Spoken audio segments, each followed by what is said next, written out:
What's really good, everybody? This is Nathan Allebach, and welcome to the podcast where we get into people's stories and go down a bunch of rabbit holes about what's really good in the world. I've got no announcements today, other than I did want to quick reiterate to any regular listeners that, as always, I really appreciate guest suggestions for the show. I do have a running list of names of people that I've either reached out to or I'm planning to reach out to, so obviously not everybody wants to come on some random dude's podcast.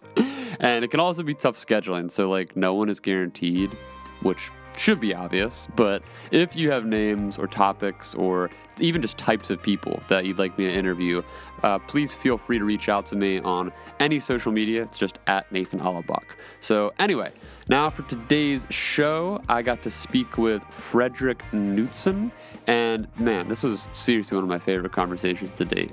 Fredrik is most known for his Down the Rabbit Hole series on YouTube, where he does these incredible deep dives into oftentimes obscure parts of internet culture and just history in general. He's done videos on subjects like furries and anime and Neopoets and Sonichu. So if you don't know what any of that is, you just got to check him out and take my word for it. It's phenomenal. And I'm not just saying this to toot his horn or drum him up to you guys because he's obviously a guest on the show.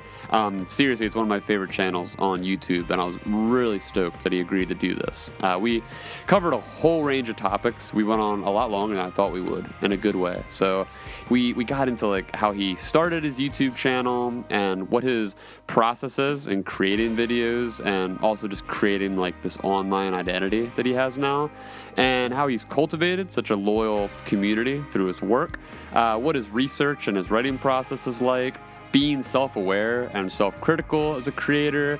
We talked a little bit about responsible platforming, which is an ongoing debate right now, and just a bunch of other stuff. We ended up actually talking for an hour after we finished the recording. So yeah, he just seems like a great guy, and I really think you'll enjoy the episode. Anyway, make sure you check out Fredrik's channel, and he's also got a Patreon community, which I'll have linked in the show notes. And yeah, please review the show on iTunes. My show, not his show. I mean, his show too. I don't even know if he can review it anywhere, but do that too if you can. I appreciate any feedback, and yeah, that's everything. Now let's get into what's really good.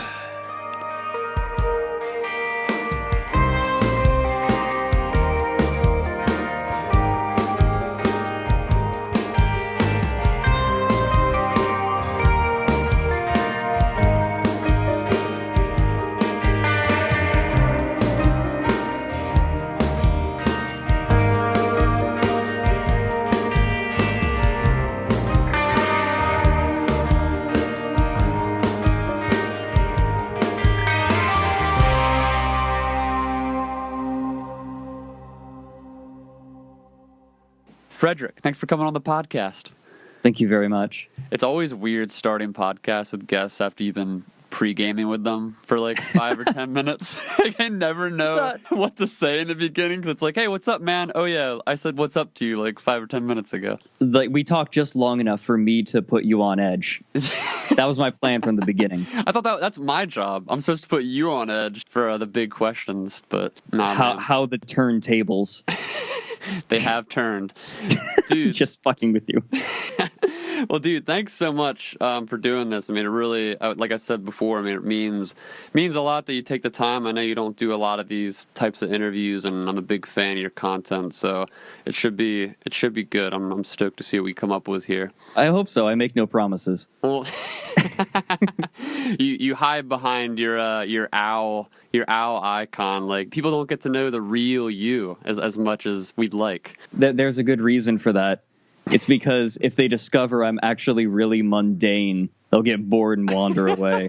Do you ever think about that, just in terms of the kind of persona that you've created through your channel and how an audience is attracted to that person because through the script and the production, and then how yourself? Do you ever think about that kind of weird paradox between you and the persona? Oh, absolutely. I'm reminded of it every time I release a new video and I look at the comments, because everyone's in my most recent video, I share that I play the hurdy-gurdy, and everyone, like, all of the top comments are like, holy shit, Fredrik Knudsen plays the hurdy-gurdy. And it's like this big revelation because I, like, shared any bit of myself.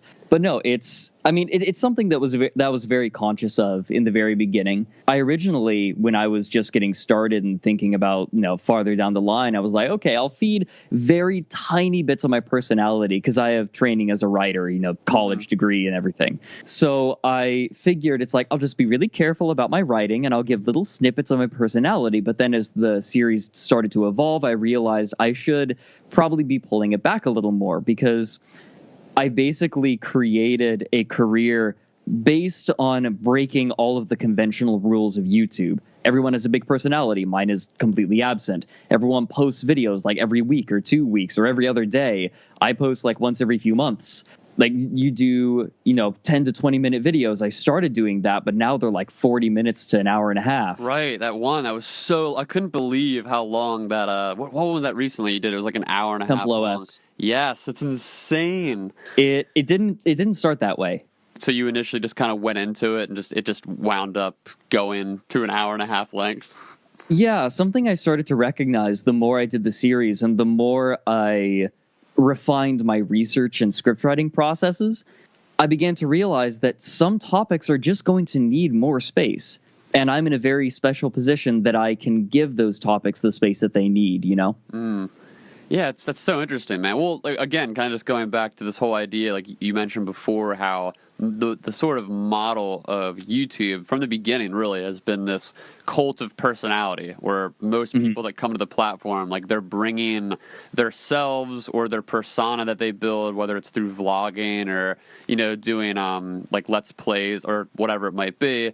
And people that follow most channels, like whether it is gaming or journalism or any type of media, like they want to know about this person. Like they're attracted to some element of their persona or whatever they're doing. But with you kind of do have that exception to the rule where people are coming to your channel, I would assume, for the content itself. Like they're finding this content interesting, and they're not like going to their friends being like, oh, look at this guy, he's so, name your adjective, like he's so funny or entertaining or whatever. Like it's more, look at this content that this person developed out, like it's so deep and researched and all that, which puts you in a kind of weird space, I think, for the community of YouTube.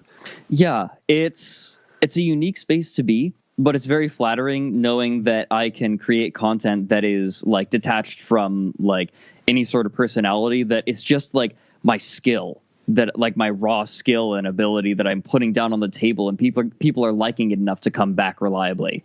Yeah. That's like one of the most flattering things in the world, and I feel so like fortunate that I'm able to do that. And it's super rare because I think in most cases, like even going back to this idea of research or journalism or whatever. I mean, I don't know what exactly you call it is that you do specifically. Like, do you have like a title? But just thinking about those fields at large, just like people that do research or any kind of reporting, like even today, I mean, I would think when I look at just the way the kind of culture wars and the internet have evolved, so much of what attracts just day-to-day people to public figures that are writers or reporters or whatever it might be is like the personal bias and analysis that they bring. It's not this like old school, because you think like old school back in the day, probably before either one of us were born, like there was the kind of black and white narrative on TV or radio where broadcasters were just like, here's the news, this is what happened, and then everything became about entertainment. So now like people are going to specific journalists or news anchors or whatever to be more so entertained than get the literal information. So it really, I think, again, speaks to just like the rarity of what you do get to do, which is super cool. So like before we get too down the rabbit hole, wow. Dude, have you listened at all to this podcast before? I have to ask. Just a little bit, so yes. I didn't start this intentionally. Like it just was one of those things. Like when I started the podcast, it was like a year ago or whatever it was. I just started it because I thought, you know what, I'm one of these guys who talks way too much. I'm interested in way too much. I'd love to have an outlet where I can just rant with people I think are interesting, and maybe other people will like it. And in doing that, like I almost had the opposite approach to you, where you have this like very refined production and like we're talking about like just the methodology of how you approach your channel. Whereas me, like I just kind of jumped into it. Like I had like an intro song, like a song that I wrote actually and recorded from a few years ago. So I had that down for the music. But as far as the intro bit, like I just kind of started messing around with different wordage and like, I don't know, just figuring out like what to say. And one of the things that just kind of came naturally from the beginning was saying that the show was going to be about going down a bunch of rabbit holes. Because, like, that is what the show is. Like, there's so often, like, I'll have someone on for the specific purpose of, say, like, it's you with the YouTube channel, or say it's a journalist with a specific political topic, and we're here for this conversation in a very specific way, and then as the show goes on, we just devolve into whatever area that we start rambling about. So it is funny. Like I didn't even think until just now the connection between the name of your show and what I do. So that's super weird. I'm so glad that I can compliment you. But like I think that a lot of content, especially on platforms like YouTube, they favor that raw production value. It's sort of the black metal effect, right? Is like you have, when you're in a society that's full of very carefully produced things, sometimes being more raw stands out. But ironically, YouTube has sort of gone to the other end of that spectrum where a lot of the content is very raw. And or at the very least, it feels that way. Red Letter Media is a really good example that it's remarkably produced in that, like, the editing shaves off God knows how many hours of them just shoot the shit. But they have multiple camera angles, but they put it together in a way that feels more raw and natural. And ironically, the way I was able to carve out a name for myself on YouTube was, I'm taking it back because I actually had something to say. Ironically, the reason that like my name is known on YouTube is because my personality is an absence of personality. Simply by removing it, it creates its own feeling and its own identity. That is how uncommon. Like I recognize, that it's so uncommon that I can probably get away with this. And in fact, it made me stand out. It's the same thing with the editing, right? I don't have a ton of After Effects or anything. I don't have, like, it's very Ken Burnsian in the way that I do it. It's just, here's the images, here's the footage. I have some graphics now where it would be helpful to be illustrative, but that pared down production value and lack of voice and like the graphic design elements are very black and white. Like there's almost no color in any of them, specifically to try to remove the feeling of identity, which itself becomes an identity. Yeah, it's so interesting, man. And it really does, like you said, it speaks to kind of this weird ping pong game that we play on different platforms between being too buttoned up and then being too loose. And you see these trends evolve in all sorts of different ways. Like I was just reading an article today, actually, that came out in the Atlantic, where the reporter was talking about the sort of Emma Chamberlain effect. I don't know if you know that girl. She's like a pretty popular YouTube comedy vlogger, I guess you'd call her. I'm not really sure what she goes by, but she's really young. She's like 18 or something like that. And the reason why her particular brand, I guess, of her style is taking off with young girls is because she's, like, a pretty young girl, but she never wears makeup. She, like, burps a lot on camera. She's kind of, like, tapping into, I don't know what they call it, but it's, like, it's, relatable, I guess. Like, I guess that's the word they use for it. Like, it's just she's trying to be more, it's kind of like the anti-influencer approach, where it's just rather than, like, the people that years ago, like, when Instagram was first getting popular, you'd see all these influencer types, and, like, everybody was buttoned up and looking really fancy, and the editing on pictures were so good. And then over time, you saw the Finstagram trend emerge, which was just, like, people creating these fake Instagram accounts to basically, like, keep it between their friends, like in high school or college or whatever it was, where they could post like their drunken party pictures and like the pictures where they didn't look great, and it was just like memes and kind of just like fun stuff. So it's interesting how like on these different platforms and like in these different subcultures, like you see that pendulum swing back and forth into these different like niche categories. Because I definitely think that, people, and I just can speak for myself in this way, like I consume a boat ton of content, like from podcast to following different Twitter accounts and different YouTubers and Twitch streamers.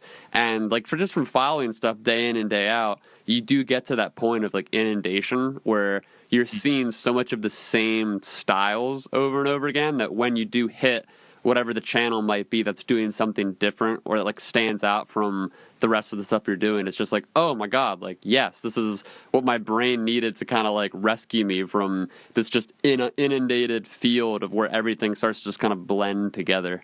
Yeah, totally. And I sort of feel like I fill the niche of take a breather. Nobody's yelling at you in this case. You can, like, the content isn't judgmental in that you can go back if you missed a part, if you're distracted. You can engage with the content. I specifically make my content so it can be engaged with in like a million different ways. I know people who like put their phone upside down and listen to it like a podcast. It's a space to take a breath if you still want to consume content. I'm basically channeling PBS documentaries is what I'm trying to say. Well, I mean, dude, PBS documentaries, a lot of them are timeless. They're like, fantastic. They're great. I grew up on them. No, literally, like, I didn't have cable or satellite growing up. I didn't have a lot of cartoons. Mm-hmm. Like, the cartoons I had were, like, Arthur and stuff like that. Like, tons of PBS. But, like, the stuff that I really ate up was, like, Nova. And nature to a lesser extent. Nova was the one I was really interested in. So there's a lot of that, the sort of pacing of the PBS documentary where it gives you time to really let everything sink in. And it's very focused on the topic at hand. And then maybe pulling out a story as well. Like even when Nova is talking about physics, they're talking about where did this theorem come from, right? Like where did this theory come from? And it tells the story of the science.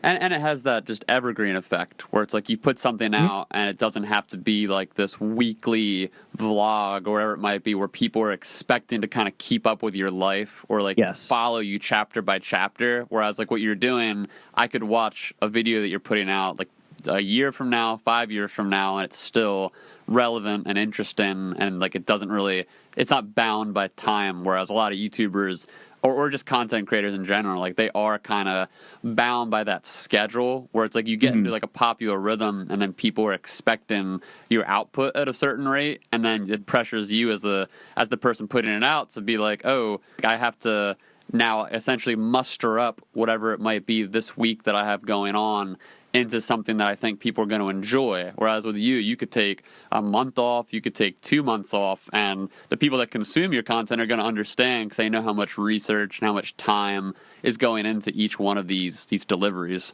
I'm always amazed by the patience of my viewership because it has been a bit of a rough, like 8 months.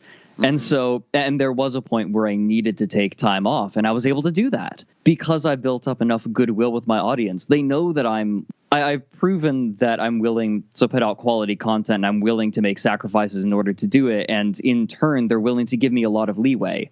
I also I'm of the firm belief that like good ethics is good business too. And so when you're willing to be honest and open and ethical about like what you make, even if I'm not like, sharing every bit of my life, right? Because that's my business.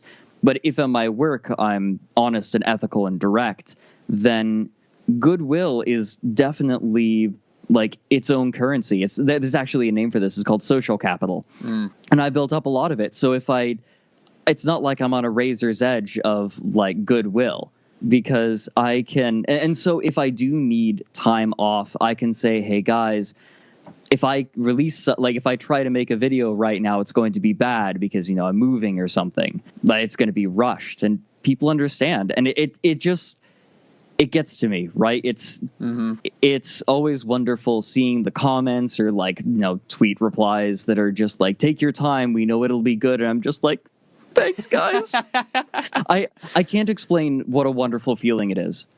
And I know at this point, at least, you have, I'm not sure when exactly you started going full time, but like I know you're actually creating full time and you have a Patreon where like people are subscribed and donated and following all this. So like in this period where you are in between producing videos, like does it ever reach a point with your audience where you do feel this kind of like weird tension or like do you have other means of like communicating with them? So like I know you do the obviously you have your videos that you put out, but do you do like other modes of content or like conversation like with the more intimate followers that are supporting you like in between all this?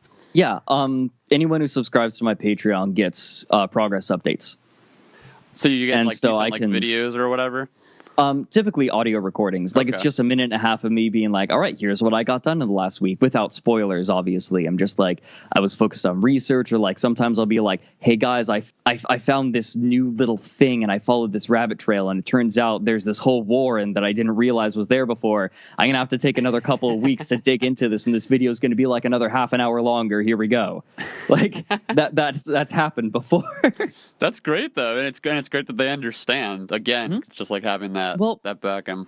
Because I take so much time on my videos, like even the ones that aren't like massive hits are still decent, right?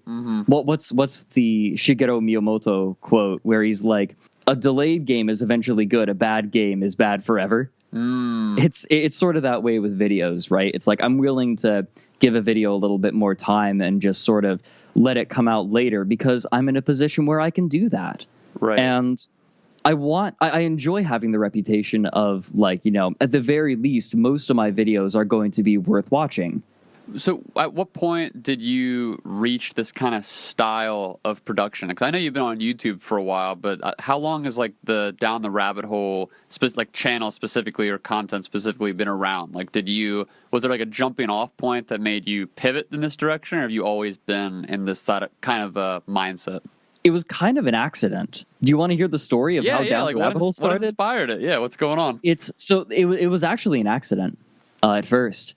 So before I was a thing on YouTube at all, I was trying to get into esports. And esports is notoriously difficult to get into. Specifically, I wasn't trying to be a player. I was trying to be a commentator. Oh, okay. Which is where a lot of my vocal cadence in my videos comes from, and my diction. I have a bunch of like theater experience as well, so all of that kind of comes in. But I was told by a game studio, so it's really hard to get into an esport after it's already established because all the casters are already there and they've been playing it for years. So I was looking for a game to like get in on the ground floor for, and Gigantic was the big one that I got into. They flew me out to a few events. I got to cast some of their tournaments. And eventually they were like, hey, you should apply for a community management role. And I was like, okay, great. I'm guessing you want a video sample. And they're like, yeah, totally. Like, just send us an example of your editing ability. And I'm like, great. I haven't made a video in like 5 years. So desperately, in a sleepless 3 days, I produced the first Down the Rabbit Hole on Digital Homicide Studios because I'm like, all right, well, like I start looking at my skill set, right? I'm frantically trying to figure out, okay, what can I churn out that's going to be quality? It's like, well, I don't have a lot of After Effects skill or anything like that, but I know I can edit pretty well and pretty quickly. Well, all right, I'll do like, how about a documentary? Yeah, that would fit my skill set. Like I do the narration for it even, and obviously, but it's like, what do I do it on? Well, I mean, there's Digital Homicide. Yeah, fuck it, let's do Digital Homicide. And so I start researching them because I wanted to know more about them too, because I was like trying to figure out like what the hell's going on, because all you can find is like fucking Boogie being like, boy, I don't really know much about what's going on, but it really sounds like these people are being shit to Jim Sterling. Like, it's nothing but YouTube commentary pieces, and it's not just the YouTube commentary, it's all of the articles about them too. They're like, we don't really know what's going on, but this seems shitty. Yeah. So I'm like, fuck it, I'll make a video about Digital Homicide Studios, and then I throw that together in 3 days. I'd hardly used the program at all, even because I historically used Final Cut Pro, and all I had was Vegas. So I got I threw it together and I sent it to them, to the studio. Never heard back from the studio. The reason being, they shortly after closed their doors. Oh my god! And the game is now dead, which is sad because I adored that game. But I decided on a lark to post it to the Jim Sterling subreddit. Jim Sterling saw it and tweeted it out, and I got my first few thousand subscribers there. Wow. And from there I was like, wow, that people really like this. Like, maybe if I keep going with this, I can do it. And so, like, I just kind of, while I was working a part-time job, I'm just like, screw it. Damn, man, that's insane. So like, So I went all out after that. So from there, okay, so you gained like a few thousand subscribers from there, but was there after that, was there like a specific video that like really made the channel take off, or was it more like a gradual climb? The Sonichu one was actually the one that really caught most people's attention. And it caught the attention of the algorithm, and then that drew people in a little bit more. And that right now is still my most viewed video. Wow. Well, yeah, that's like, it's like ancient internet lore. You've got like people who are probably interested in that from all over the place. And like, was there any like content like your video done on Sonichu before yours? Yes, there was a documentary that someone had made for a high school project a while ago by someone going by Sachimo. Okay. And that had gotten like over 1 million views. Oh, wow. But I actually want to see, I'm going to check right now. China Christian. There we go. It has 2 million views now. It was released 4 years ago. And that was sort of the definitive thing. But it definitely was rough around the edges. And I was kind of like, well, I know people are going to demand I cover Christian eventually. So I may as well get it out of the way. Yeah. So and then it ended up being like one of my most popular videos. My most popular video, period. Is it still your most popular? Wow. Yeah, I'm looking right now. It's 3.2 million views. That's amazing.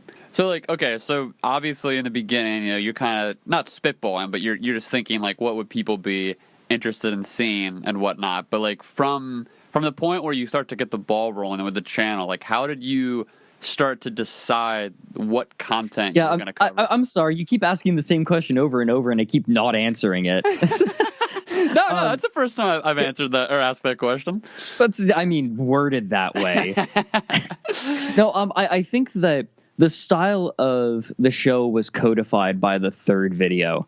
Okay. It didn't take very long. The SCP Foundation was where I sort of dropped the jabs at that point. My like little bits of personality. I stopped doing that. And if I did decide to make a funny, it would be much more veiled, right? Yeah. And it would be more in the presentation than anything else. Like, for example, in the Dark Side Phil episode, I open with like Chris like giving a doofy grin into the camera, and there's the upright bass going doom doom doom doom doom doom doom, and then I say like. Phil accidentally streams himself masturbating as like his face is like massive in the frame. So like that kind of like that's how I would do my humor from that point on. But that was true with the SCP Foundation too. It's like I would structure things in such a way to be like, this is ridiculous, isn't it, guys? But not outright saying it or like making a jab. Right. So like that's where the jabs stopped. Interesting. So, and like, I know we were talking about this just in terms of like you injecting your personality to a certain degree. So it's interesting that you caught that stride so early on. I sort of recognized that like what people liked wasn't the jabs, right? They were more interested in like the meat, the content, the topic, more so than any sort of personality of mine. And then I like from there I recognized, there's really a lack of content like this that's devoid of like the creator trying to jam himself in and put his face in front of the camera and be like, hey, pay attention to me. And that was like, it was also sort of a little bit of like, I had to eat humble pie and be like, nobody gives a shit what you look like. Nobody wants your dumb little attempts at humor. People are here because they're interested in the topic. And then I asked, like, I thought about it and I was like, I'm not really interested in being in front of the camera either. I don't give a shit. I'm more interested, like, I, like the viewer, am more interested in the topic. Right. And so at that point, it was just a natural progression. Voice crack. It was a natural progression. Unlike my fucking puberty, apparently. I didn't even notice it, man. You're perfect. It's all that vocal training you did. You're your own biggest critic at this point because you hear every little thing. God, you should hear how many times I have to re-record certain lines. I can't imagine. It's a nightmare. Are you, like, just on that note real quick, I mean, I know before the show we were kind of bantering a bit just on the sort of subject of other creators in your vein. Like I was saying, obviously like the most, I'm sure the most common comparison you get in the vein of what you do is internet historian, insofar as, documenting specific internet culture phenomena and whatnot like that. But are there any other channels that you can even think of that do what you do without the personality? Because like I know like Justin Wang, he does like some stuff where he does like kind of deep dives, but his is also very like almost like vlog oriented, I would say. There's a small channel that cropped up. It might have been, I think it was around the time that mine was cropping up, called Atrocity Guide. Okay. That only has 50,000 or 53,000 subscribers or something like that. Am I around? Hold on. I'm going to check right now. Atrocity Guide, 53,538 subscribers. Damn. And they do not have enough. They are excellent. Yeah, she's fantastic. And she, in the same way, doesn't really have much of a personality.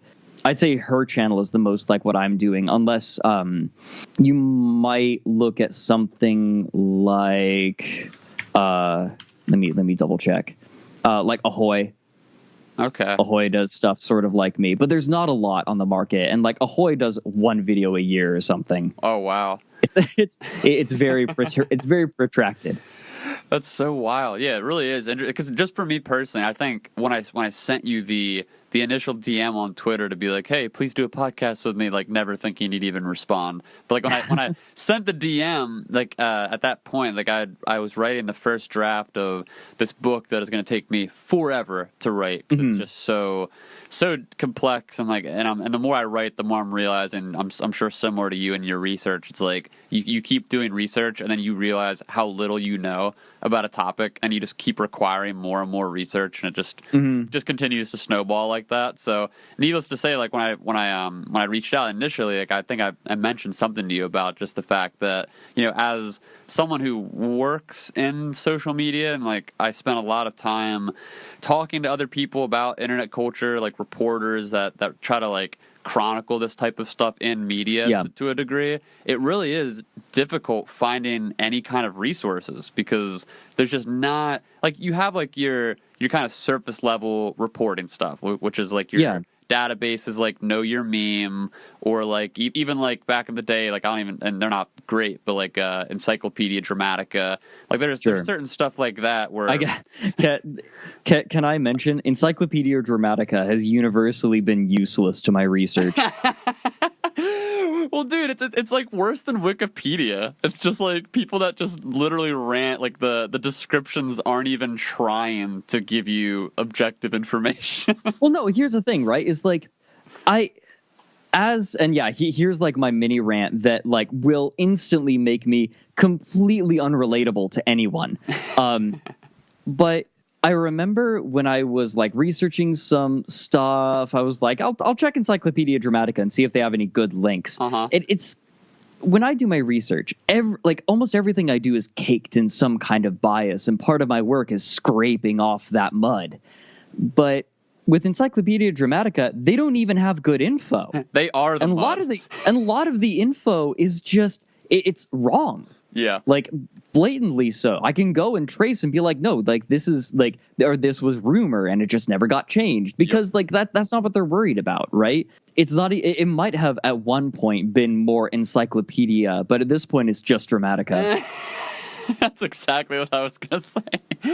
Yeah, absolutely. And it just sucks, though, because there's not many resources for lack of a better word, quote unquote, normies to find any kind of like deep dives on these bigger topics that people like you or internet historian are covering. Like, it's just really hard to access it. Yeah, I don't know. I don't see who it's appealing to anymore. If it's not even chronicling these people who are like, for people who might be interested in these strange individuals, I don't get the purpose of its existence anymore. Yeah, I'm surprised. I mean, I'm surprised. I don't know. I guess some people are just interested in reading that kind of rhetoric for its own sake, and like for those people, sure, it's great. Like, whatever you want, right? Right. It's there for you, but I personally don't see the appeal anymore. Yeah, it's similar to what is it called? Rational Wiki, or like one of those, like, I know there's like 1,000 of those wiki type pages. I know what you're talking about when you say rational wiki. Yeah, like there's ones where sometimes you might search a person, like, and like I kind of alluded to before, like I've been really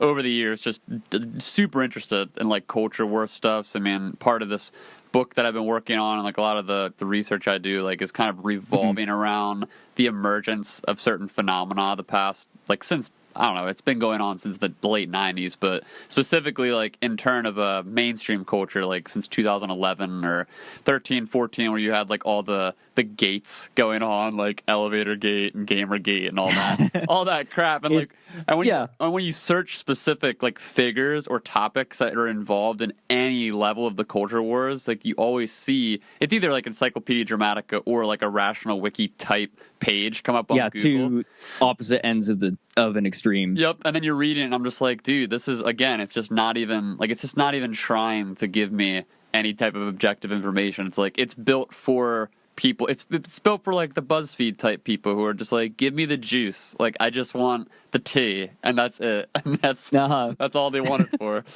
Yeah, it's super obnoxious. I mean, it's information as entertainment, and not as enrichment. And like that's kind of what I try to do with my video, right? It's like I feel like you don't have to give up one for the other. It just takes it takes time and consideration, and it takes craft. Yeah. To do that. And I'm not saying that I'm a master craftsman, because God knows I'm not. But like, you can get there. You just have to be creative. Well, why don't you go through just like a bit of your process then? Because I'd be interested to know, like, in terms of how you go about not just your research, but your creative process. Like, how do you, like, if you have an idea for a new video, like, where do you even start? This is gonna make me sound like a plebeian, but it just starts with the Google search. Because even with, like, if you know nothing about a topic, right? Like, with almost everything that I research, I have no knowledge. Early on, like, I knew about digital homicide. I dug through the Quickie. I love the SCP Foundation. So I knew, like, I was familiar with all these things before, but then I was started getting into things that I knew nothing about. And what do you do when you know nothing about something? You Google it. The almighty Google. But then, like, what you do after that that's important, right? Mm-hmm. Like, what I typically do is I find any little bit that I can, the first couple of Google pages, but then I start trying to find extra keywords to add to my searches. It's like, okay, well, there was this event. Well, what happened in this event? And then that will lead me to even more obscure sources that will often have even more information that I wasn't, like, aware that I needed to be looking for. Because, I mean, like, that's just kind of your standard method of college research, right? Because my videos are sort of fluffed up college essays in their own funny way. Like, they're written in a very sort of academic style that people seem to appreciate, obviously making concessions for entertainment, but still having that rhetoric. And the research is done in much the same way, trying to find, like, as much as I can.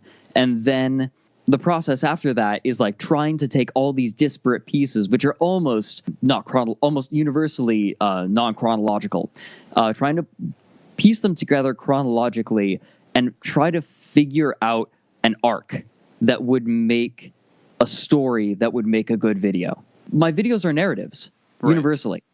Yeah, and obviously that's what we're all trying to cling to when we go to these different forms of content. It's like we're just like I was mentioning or alluding to before, like a lot of these certain characters that have been popping up over the past several years, whether it's provocateurs or public intellectuals or whoever it might be, like the people that go to YouTube specifically or Twitch or any of these, like, platforms for video, like when they go for content, they want to be fed some form of narrative. And maybe that narrative is like a more just like fact-based storyline, like we're talking like PBS documentary. Like maybe it is just that. But either way, whether you're trying to be like a more rhetorical, like a vlogger, someone who's inserting a lot of personality, or you're doing more of a documentarian style approach. I mean, either way, you have to build a storyline to get people hooked, or else it's just not gonna, it's like, here's some information. Like at that point, all you have is a Wikipedia page summary without any type of like natural arc to what's like gonna lead to an inevitable conclusion where people are gonna feel something. Yeah, well, I mean, like, look at Sam Onella's YouTube channel. It's literally just him reading Wikipedia articles in an entertaining way. Yeah. Yep. But fuck, man, he has over 1 million subs or something at this point. Oh, well, that's too. What's that other channel that does the it's not behind, is it Behind the Meme, that does like, they literally read the Know Your Meme summaries of memes, and then that's the channel. I forget which one it is. It's one of those bigger meme channels. Yeah, I know. I'm not familiar with it because I never watched them, but I know that they have attracted a lot of ire. Yep. And it's just because the content is so basic and sort of useless. Yep. But hey, whatever works, I guess, right? They're probably views, man. They probably know exactly what they're doing. They're like, this is just gonna piss people off, and it's like feeding into the outrage machine, and that's just gonna keep getting them more attention. Well, I mean, like, they're welcome to that corner of the internet because they exist. I have a niche because I feel very confident that, like, a few years down the line, assuming that the YouTube gods don't strike me down in like with a random thunderbolt a la Zeus, like, my channel has longevity, and I've taken pains to maintain that longevity because I don't think there are very many people with the same skill set I have, because I have a weird fucking skill set that is uncommon at best, but it also takes a lot of time, and most people aren't willing to put in that same amount of time. Right. So, like, between those two things, I don't have much competition. But I can maintain my viewership if I don't abuse that fact. As long as I continue to keep the content at the same level of quality. Right. It's like, you gotta stay humble, stay hungry. Yeah. No, exactly. It's the moment that a creator starts to feel too comfortable in their position and stops caring about their content, that's when they start degrading and you get Spoony. And well, Spoony actually is a different case. He's his whole thing. But you start seeing the steady decline of YouTubers. Maybe Boogie is a better example. Right.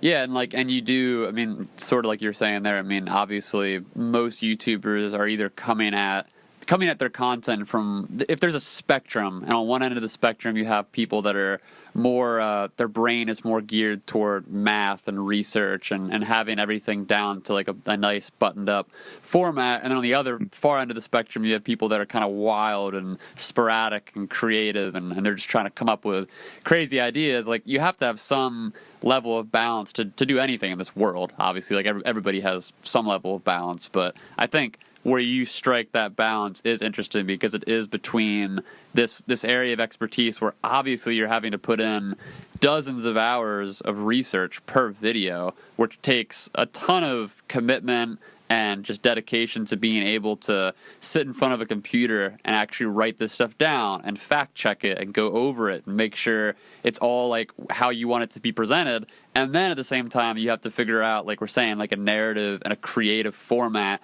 that's going to like appeal to people, not just from like the artistic perspective, or I should say, not from the visual perspective, but also from like the vocal perspective of you having like a certain cadence, like you mentioned before, just in a way to present this information that's appealing.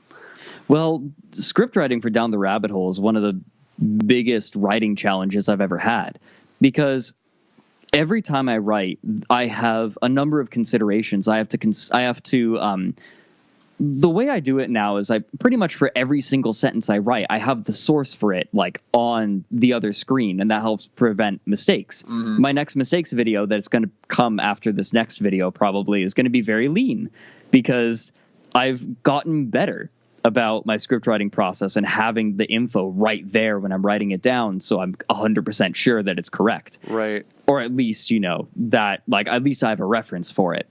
But I also have to make sure that I'm maintaining the tone of Down the Rabbit Hole, which is very particular. Are you aware of the best essay ever written, Politics in the English Language, by George Orwell? Or is it maybe? Maybe if I might have to get brushed up on it, but I might not be. I'm going to find a PDF for you. It is the most incredible essay you've never read, and I'm giving it to you right now. Beautiful. Except there we go. Basically, what the essay says is, one of the big points of the essay is that overused metaphors, cliches, will bog down your writing, and bog down is another cliche, but it will hamper your writing extremely badly unless it's used so much that it just means whatever thing it once represented. Hamper might actually be an example of that. I'm not sure. But the point is, like, I avoid any sort of metaphor or cliche in my script writing, and I'm very particular about it. I'm also particular about the way that I structure my sentences, where I tend toward a simple, like, subject then verb. You know, I keep the sentence structure fairly simple, as opposed to a more writerly style of having long, drawn-out sentences. Often the most I'll add is an introductory clause a lot of the time. You know, sometimes I'll break that a little bit to vary the sentence length or structure just because, like, it necessitates it for some reason, but usually it's the same. And it's always... I always use language that is precise enough for what I need, but not so flowery that it distracts from the presentation. So I have to be very particular about my vocabulary. But then I'm also considering, what is this going to sound like when I say it aloud? Right. Is the cadence of the sentence enjoyable? So when someone's listening to it, is it going to hold their attention? And so all of these things I have to keep track of while I'm writing the script for Down the Rabbit Hole. And that's why the scripts take so long to produce, is because they're so particular. No, yeah, that stuff is so important, though, and it really does speak to just the final result of, again, like, keeping a captive audience in terms of not tilting the scales one way or the other, because you do want to have some form of, you know, cadence and entertainment to the style of wording that you choose to use, but at the same time, you don't want it to just be this flowery, overly, you know, descriptive thing that is just you sounding like an asshole at a certain point. Yeah, well, the written word and the spoken word are very different things. And this is going to sound really weird, but bear with me. I write my scripts to make the spoken word sound like the written word. But it's not, because it's entertaining to listen to. I love that. So it's an illusion where it sounds like I'm reading an essay aloud, but no essay would be written the way that I'm writing it. Right. But it sounds like one. And I love that format. Like, I know a couple of authors who do a similar style to that, where when you listen to them talk and then you read their books, you can see the kind of, like, interchangeable dialogue where they're literally emulating off both ends of the spectrum. When they're either writing the book or when they're giving a speech, it kind of bleeds into each other, and it's not conventional. Because, like, some people, like, I know this one guy, he's like a ex-pastor, like, he's one of these, like, Oprah almost type dudes. Like, he's like an uber, like, spiritualist type guy. But okay. His name's Rob Bell, and he writes these books that are loosely off Christianity, I guess. And, like, when I was younger, I was pretty into them. It's the metalcore version of Christianity. Exactly. Oh, do you fucking know what I'm talking about? Dude, thank God someone understands. That was my childhood. Oh, me too. I should have known. We were bound. I grew out of metalcore, but both of us for the better, I'd imagine. Yeah. American metal is so boring. I know. Once in a while, I go on Spotify and just, like, look up some of those, like, old bands, and I have myself a good nostalgic giggle and feel good moment. fucking like All That Remains. Oh my God! Yeah. Yep. Not cast out, and it's like, oh fuck, I hate it, dude. Yeah, those, man. I part of me really misses those days. It was a simpler time back then, but man. Anyway, let's get back to the topic. Oh dear, because I could talk about music for forever. Oh, me too, man. Me too. Trust me, that's so funny. all I was getting at though is like, yeah, he writes these books and they're very short and they're very easy to read, and he's often criticized by more scholarly writers or theologians in his field or his wheelhouse, where they'll be like, oh, his writing style really sucks because it's not proper English. And for me, as a reader, like when I was younger, I always absorbed his books really well because I didn't read them just in a similar way where you're writing your scripts. Like, I didn't read them with the thought of like, I'm trying to read beautiful literature. Like, I was reading them as I know he spoke, which is just this very like easy to absorb method where he'd like do a lot of line breaks. The way it flowed just felt like a conversation, which I think it's interesting how like you can transfer the skills of writing specifically to speaking specifically. When you understand the building blocks of a language, you can sort of place them next to each other and rearrange them however you like, if you understand what you're working with. One of the best things that ever happened to my writing was my college grammar course. Even just understanding the very basics of English grammar gives you so much power over your language. I like to think of it in terms of just like anything else in life, or almost anything else. I mean, you need to build out a foundation before you can knock it down. So it's like, it's great when you have the foundation, like you're saying, of, whether it's, classical forms of literature or just like basic English. And then when you get to a certain degree of literacy, then you can start to fool around and deconstruct and mess around with the formats and make it your own, as long as you have that underlying knowledge and structure. Yeah. My old English teacher had a little poster that said, learn the rules well enough to break them effectively. Perfect. Well, I know, like, just to kind of like just pivot off a little bit, because I know we've gotten a bit into your style. I don't want to like wear it down for people listening. There's a lot of good stuff in there, but I know just a few moments ago you mentioned I know you've done a couple of those like mistake videos on your channel, where like it's basically like you, just for people listening, like it's you going through the previous videos that you've put out and kind of nitpicking out where information might have been a little off, or maybe like some more information came out that you want to add in, or whatever it might be. And for one, it's like unheard of in any kind of content for a creator to go back and add this kind of edited format to be like, hey, look, I made these mistakes and I want to show you as like the audience, because I respect you, to like, here's where I was wrong, and now you can have this knowledge because it's important.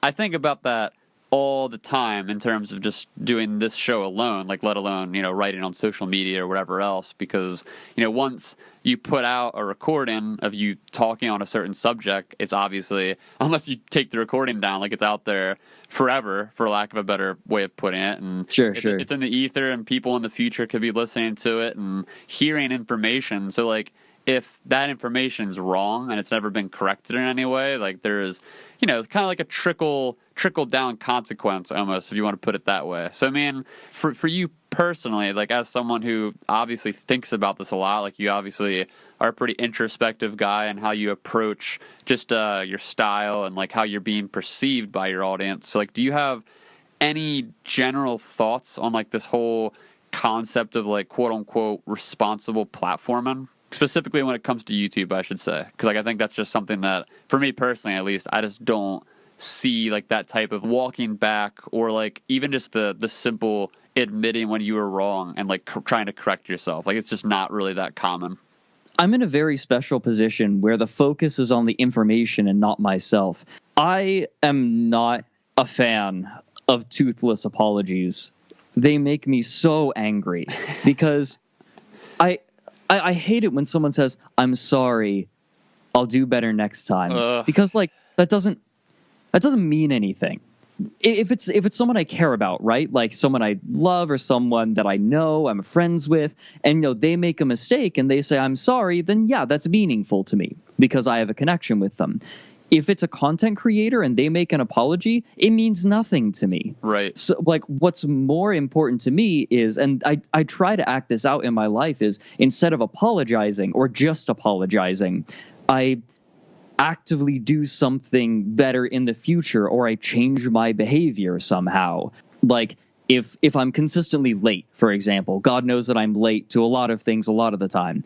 But if I'm late, if I'm consistently late to meeting with a friend, they say that like this bothers me. It's like, all right, I'm going to change my habits. So, and like, I'm not going to feel good for a while. I'm going to feel bad for a while, but I'll eat it because I made the mistake, and I am going to change that behavior and make it better.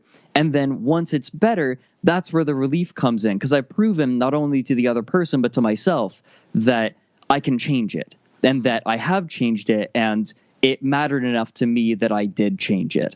And it's the same concept. It's really like the mistakes videos are a very personal thing for me. When I decided to start doing them, because like I recognized, especially in my earlier videos, I made a lot of mistakes because I was trying to keep to a one video every 2 weeks rhythm. And that proved unfeasible for how deep I wanted to go into these topics. And then so my video releases became a little bit more a lot more protracted, so that I could dig deeper and get the information correct. But in those early stages, I felt really guilty because like people were coming to my channel and relying on me for good info.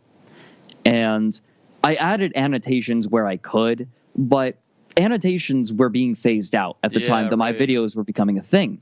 And I knew that they weren't, like, I could add a comment as well, but a lot of people don't look at the comments. So it's like, how do I get the attention of the people who really care about this kind of thing, that want these often minor mistakes, but mistakes nonetheless, that they want these corrections. Sometimes they were big mistakes, or at least ones that were significant enough that like I felt really bad about them. It's like, how do I get that in front of people? Well, the only way to really do it is a video. So that's what I did.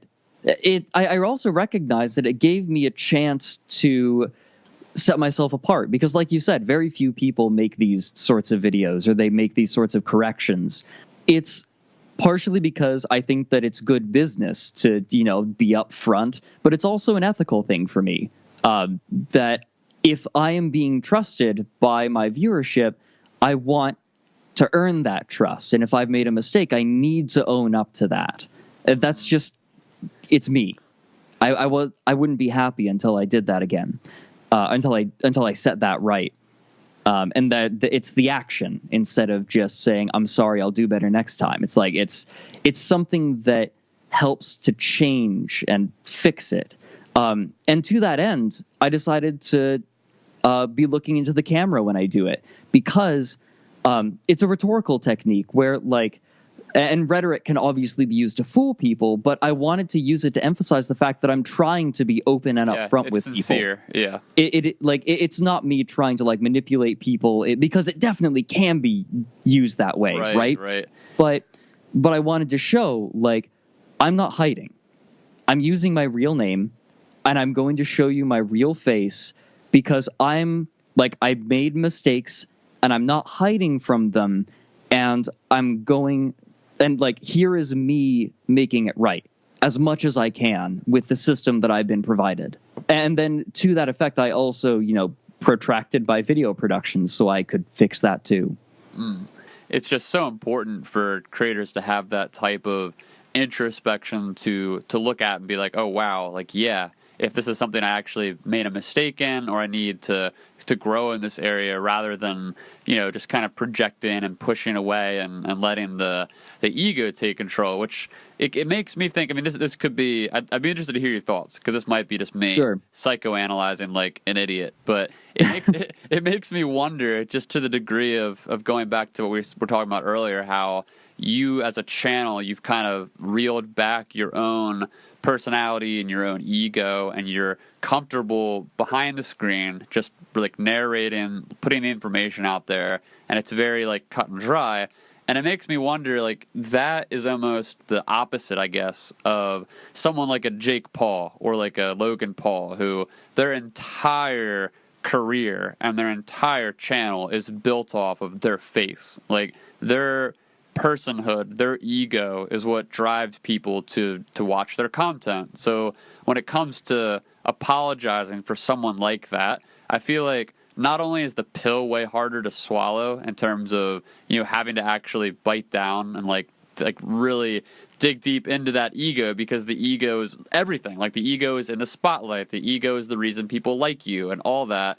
But also just it makes you way more blind, I think, at that level of just like you almost become delusional of your own success and your own identity, because you are so popular at that point, and like people are following you at such a high level for your own personality. So like you're almost on the opposite end of that spectrum, where I think in my limited understanding, at least I'm not a psychologist, but it seems like you have this ability or this chance to take your platform and not be as swept away in like the egomania of all of it, because it isn't this like front-facing thing where people are coming just for you. Like they're coming for your content, so it kind of leaves a little bit more of like a window for you to be introspective and reflect on a lot of this. Do you think that's accurate at all?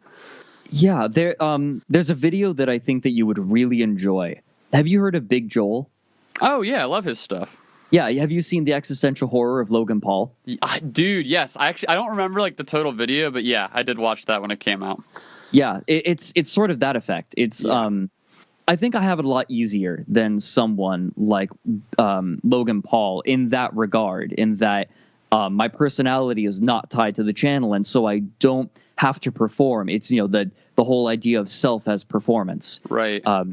I have a nice little buffer where, yes, in all of the topics I cover, I am earnestly interested to some degree, but it's not my personality that's on display. It's like, yes, it is an aspect of my personality where I want to share all of this information because, like, God knows I have a reputation among my friends for being the one that can just, like that has information about the weirdest, most obscure things and could go on about them for forever, right? Like right. That is part of me, and I'm sure that's unsurprising, but that's not all of me. And at the end of the day, I can say this is something that I do.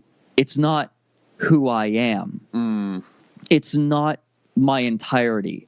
The way that for some people, they get in front of the camera and they do it long enough, and the barrier, the firmament between self and performance starts to dissolve. Yeah, I can enunciate. What are you talking about?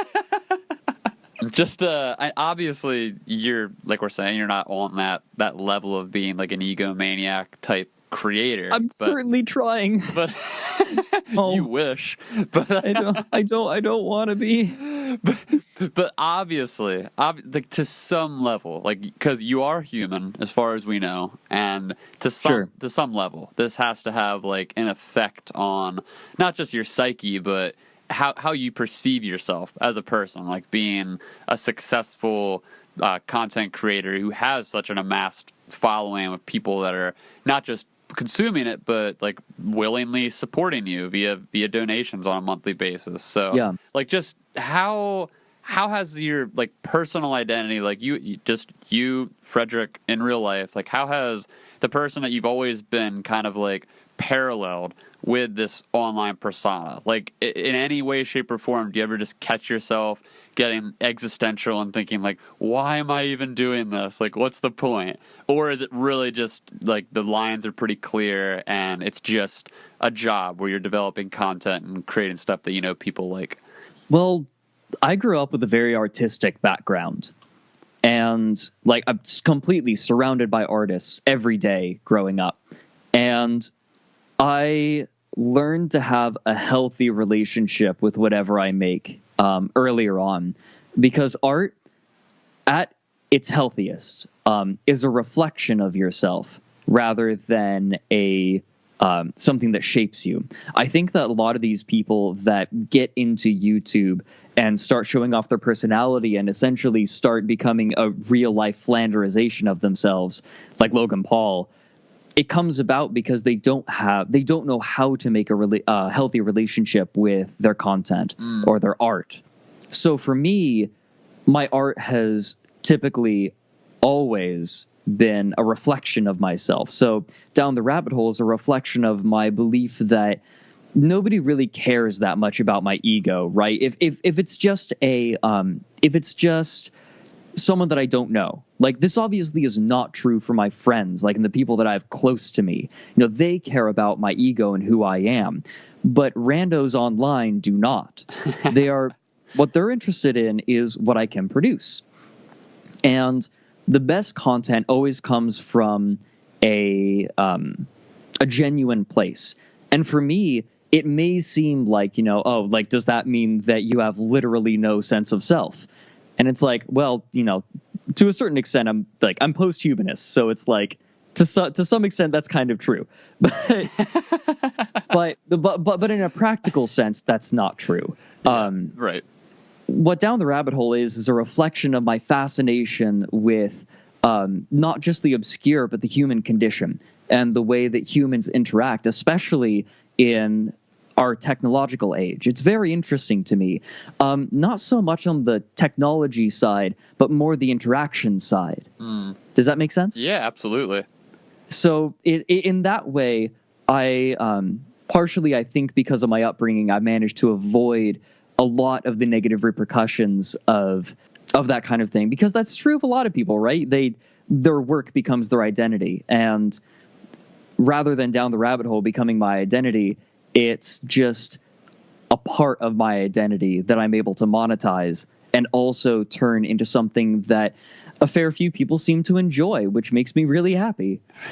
Right, and just yet another benefit of having this sort of, I don't want to call it like a fence, but like just having this kind of wall in a way between you and the audience, where it isn't just like you overtly touting your ego. Like, one of the other benefits is that you don't have to deal with like that weird space of people that follow content creators who end up getting either overly obsessive or overly, I don't know, like, there's a whole spectrum, but like, you know, like people get stalked or they get doxxed or anything like that. Like, so you, like, in your fan base and like your career, I guess, of doing this, have you been kind of safe from all those kind of weird user and fan interactions?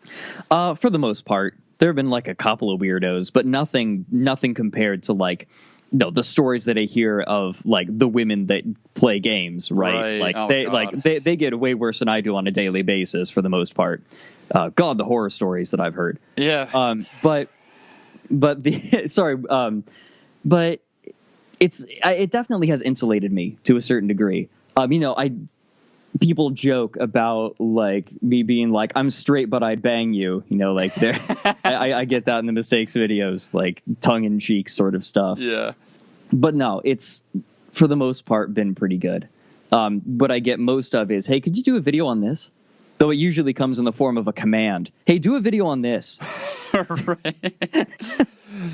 Fans tend to do that. They tend to take ownership of the content that they absorb. Yeah. But no, it's been healthy for me. And I think that there are some people that can engage in the kind of content that we're talking about, the personality-based content. They can do it in a healthy way, especially if they have some level of detachment from it. It's like, I am a person outside of this, but I have identified where I can be healthy with it. Right. I was very fortunate in a certain sense that I failed a little bit before I found my success. Because before, like, I was kind of poking around at being a Twitch streamer before this. And I was on my way. I was getting, like, I eventually got to the point where I was getting 60, 70 concurrent viewers. Nice. But it exhausted me. It was so draining in a way that in the long term I recognized would burn me out. And, like, I'm too introverted. And so I had to abandon it because I knew that, like, you know, maybe I become a partner, but by that point I'm burnt out. Right. And it is just way, way more just demanding to be able to, like, I know a lot of Twitch streamers that do it just 8 hours a day where they're just sitting at the computer, just interacting with fans. And yeah. No, I recognized my limits and found a place where I'm comfortable. But that limit is different for everyone. So just like on a general level then, like how would you describe your relationship with your fans right now? You know, because like obviously, like one thing I would note about just from a surface level, like I'm not getting the DMs or I'm not reading through nearly as many comments as I'm sure you have over the years, but just between your channel and ones like Internet Historian, like I would imagine that the types of audiences that are drawn to your content are like the very extremely online types of people who are very tech savvy and deep into a lot of this stuff. Like I'm sure it's a lot of people that have been on the internet from way back in the day, like in the forum days, and just have some kind of, deep invested interest in these topics that you're talking about. So like, is there anything specifically notable about your audience that you would say like is different from other YouTubers' audiences, or just like what in general, like what's your relationship like to them? Well, my relationship with them is a lot less personal. And I'm not saying the Internet Historian has a terribly personal relationship with any of his viewers, right? Mm-hmm. I'd say it's very similar to Internet Historian, except like I think I have a broader appeal than he does, in part because of the kinds of topics that I cover, but also the way that I engage with them. But I was sort of sensing like you were also asking like what kind of like viewer do I attract? Yeah. It's the commenters always represent the most extreme ends of viewers, right? Because these are the people that are so moved by the content that they're willing to scroll down and type something, which is some sort of action. It means that it spurred them to actually do something, even if what they can do is very limited. So I get a lot of meme lords, like Yiffin Hellfurfag was very common on my Furries video. Mm-hmm. But there was also tons of, wow, this was like really interesting. Like, and there was a lot of very genuinely interested people, furry and otherwise. And that holds true among all of my videos. I tend to attract a very empathetic audience, I think, because especially talking about like Chris Chan, for example, you would expect that there would be a lot of people, deriding Chris, but most of the comments are like, wow, this is like this person was bullied to hell and now they're not a good person, but but what happened to them was awful still. I seem to attract the kind of person that can see those gray areas and is willing to engage with them, which is really heartening. Yeah, that is really interesting because, like, obviously people tend to, when they consume information specifically about people, like, say it is about, like, Chris Chan, like, they tend to want that binary narrative fed to them, like, oh, this is a bad person or this is a great person. So it is very heartening, I guess you could say, like, to see that people are coming to it and actually thinking about the nuances that you put into the video. Because I think, especially when it comes to, like, so I know specifically just from my own the consumption, like I kind of mentioned earlier, like I used to be super into the culture war stuff, and like a lot of the commentators on YouTube that dabble in that area, like which is kind of like a mix of politics and social commentary and gaming and all that crap. It's like most of the people in those spheres, I think, are in some regard, like this is me being like as generous as I could be, like they're trying to address some of these like more nuances, but ultimately because of their style and their rhetorical approach, it's easily swept into this like binary narrative that just gets people either mad at one like political party or they get mad at one like public figure or whatever. Like there's not, like if you look at the comment sections of someone like, I don't know, like Sargon of Akkad or something like that, you're gonna see some just like hateful stuff. Like it doesn't even matter what the actual video is like, it's just the type of audience that's drawn to that style of video. You know what I mean? So like that is, I think that does say a lot about you personally, like when you look at your own comments, and there's not really, at least I've looked at a lot of your comment sections, like I've never really seen an overflow of any type of binary polarization or just like negativity in that way. I mean, that's by design.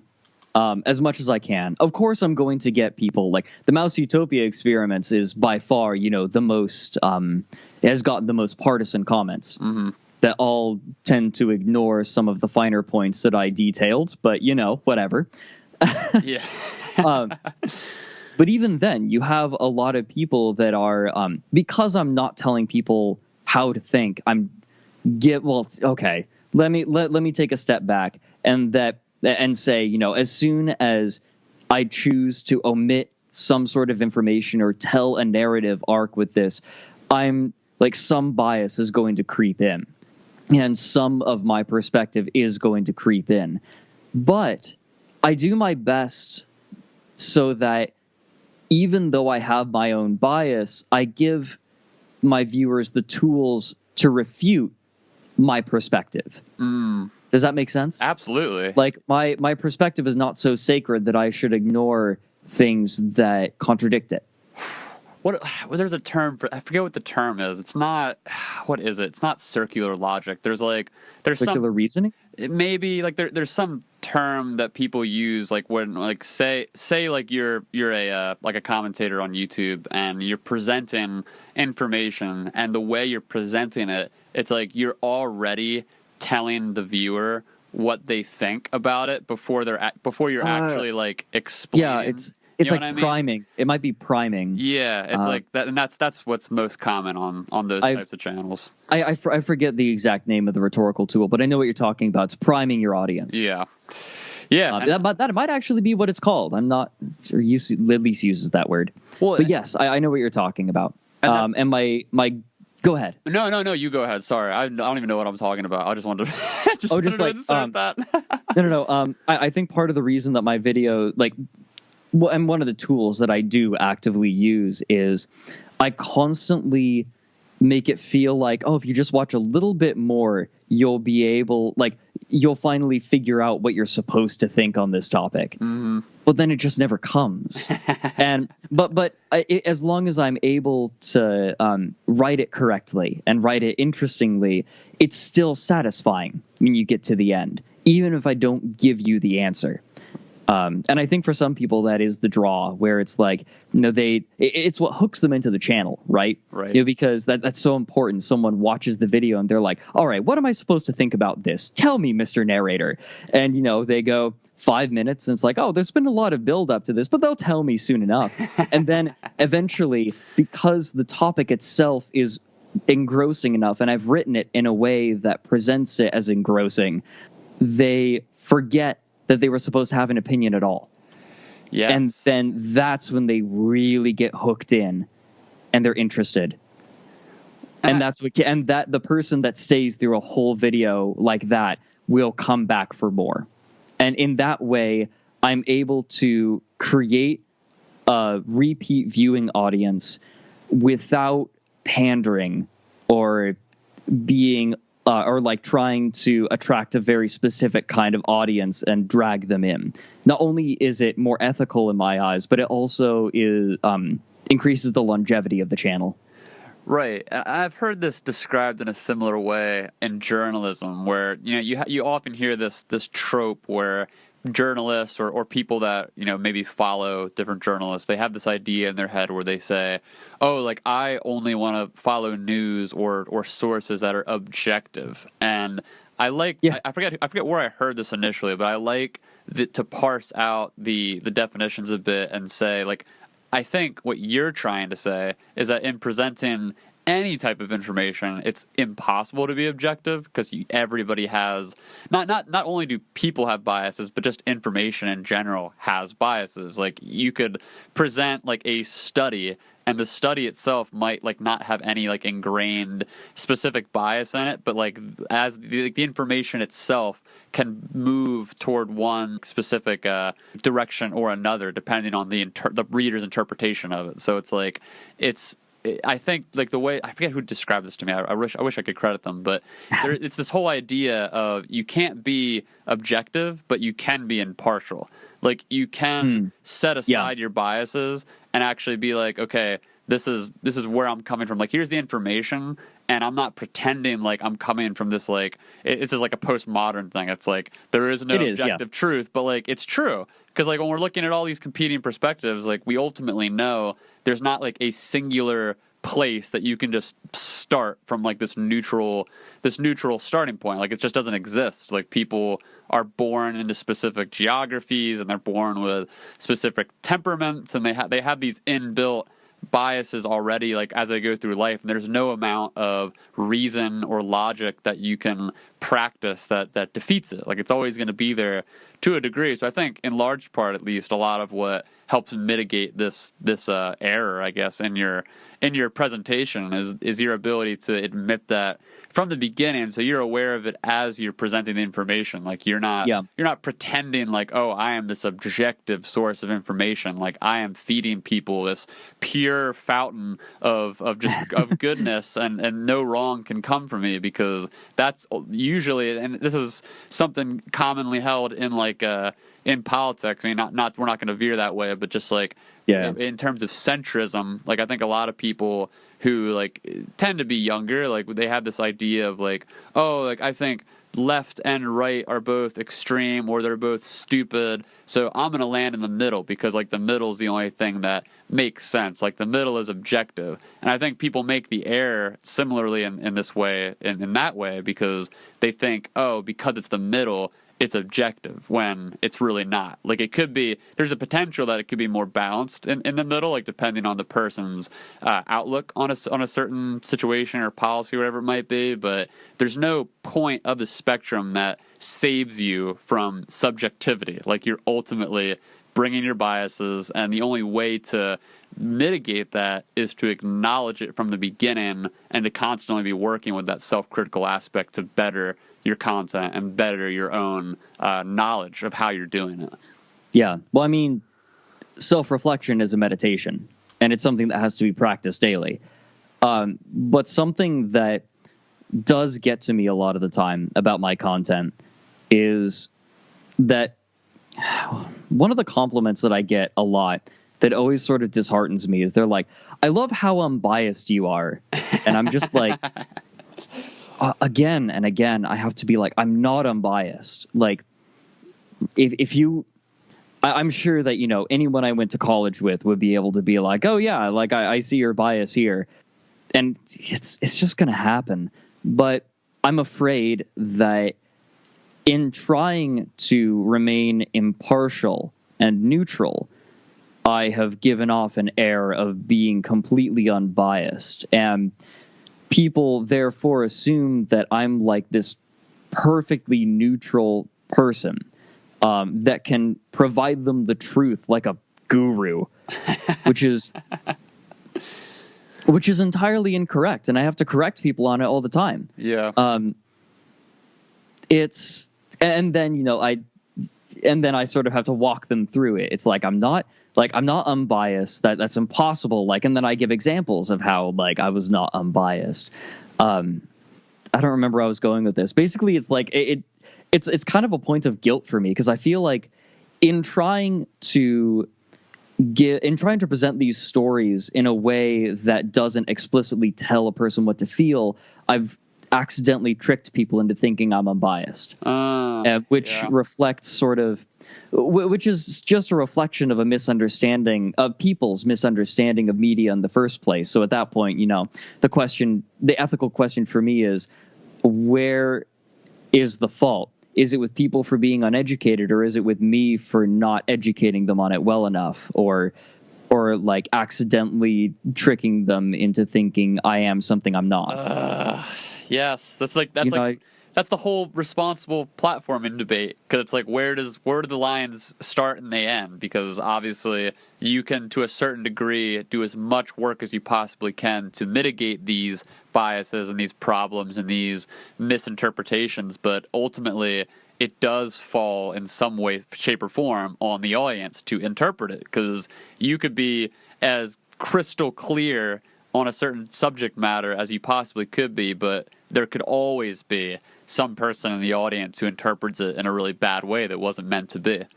Yeah, there are a lot of examples of that that I see that I'm not going to enumerate in particular, but in the comments it happens a lot, and it's something that bothers me a lot, and that I'm still trying to work with, and I'm not going to let it stop me. I feel the only way to work through this is to just do it and find it and identify it. I feel just stopping my content until I find an ethical justification or a better method it feels like quitting. Yeah.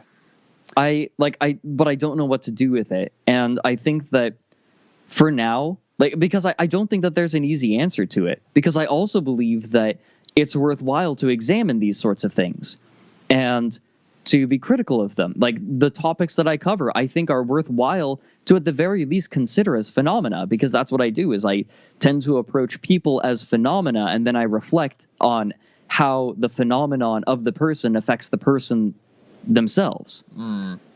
And I think that, like, I believe that is a positive thing. And one of the reasons I believe that what I'm doing is at the very least on the whole positive is, as far as I can tell, my video didn't like revitalize interest in Chris Chan.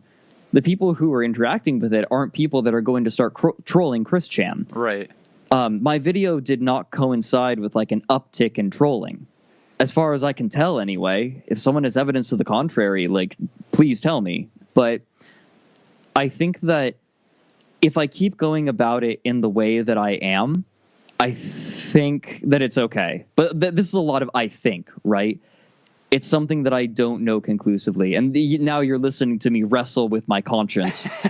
Well, your conscience is on a balance scale, because obviously there you can feel the tension there, because on one end you already know intrinsically, because you're a decent person, that you know that this is a problem and something that you have to be addressing internally and thinking about and trying to be responsible. So like there's that aspect to it. But then on the opposing side, you reach a certain point, like you said, where you can't let this whole notion cripple you, because it can easily cripple you. I mean, this is also a problem with nuance. Like people like myself, like in this podcast, like I do the best I can sometimes or as often as I can, I should say, to use nuance with specific political topics and social commentary and so on. But in doing that, you can get to a point where you're so nuanced that you're not saying anything.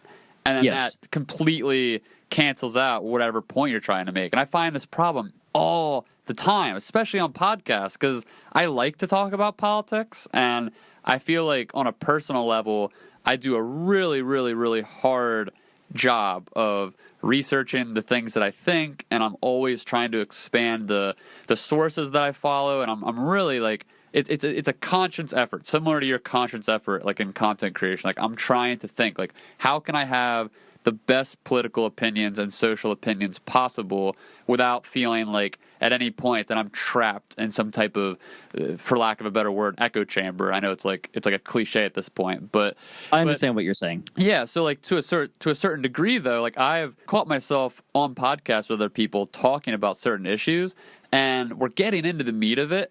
And then I catch myself constantly reinforcing certain statements with like caveats. And I'm like I'm like saying, oh, this person did this, but you should also know they did this. And then there's this going on and this, but just so you know, I think this. And you get to the point where you're just speaking in circles and no one cares anymore. And whatever point you began with, it just got watered down so bad that it's not there anymore. And like the same problem can happen with overthinking all this stuff, because at a certain degree, like there's a reason that the certain like provocateur types, like we keep bringing up like Logan Paul, for better or worse, Logan Paul is so successful because he doesn't think about this stuff at all, and he just puts content out there. Like he's not worried. This is like the classic provocateur thing. This is the same with Trump. It's the same with like people like Alex Jones. Like it's anyone who has like a big ego and is just putting content out there and not worrying about negative feedback or introspection. Like it works to a certain degree. So you have to like really catch that balance, because you don't want to be overthinking it to the point where you're not putting anything out or you're not saying anything, because that'll cripple you. But at the same time, you do want to consider that stuff, because if you don't, then you're on the road to being a polarizing or thoughtless or harmful person in some respect. I think I've built up a lot of goodwill, and from the feedback that I've gotten, people tend to be pretty happy with how I cover these sorts of things, because when I talk about a situation, something that happens online, I tend to give it more holistically. like, you know, this person did this awful thing, and here's like the awful things that other people did to them. Or it's also with like my more historical topics, right? Like the Collier brothers, like they were weird hoarders, but then like they also were made spectacles by the newspaper and just by people chatting about them constantly.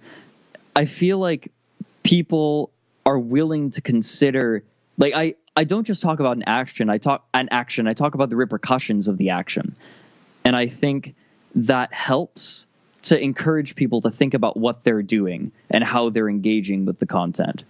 And I have the trust and respect of a lot of people. Like, in the wake of Etika's death, for example, I put out a tweet recently that is my most liked tweet. This is kind of weird, but my most liked tweet ever is me talking about how I'm going to wait on doing a topic instead of, oh, this is what I'm going to do. It's, here's what I'm not going to do. That is my most liked tweet ever. Wow. But people started saying, if anyone's going to cover Etika, like, I want it to be you. I got a couple comments like that. Great. Or they want me to cover Etika. There was someone in particular who said, I want you to cover Etika so this kind of thing doesn't happen again. Oh, wow. Or at least might be able to prevent it.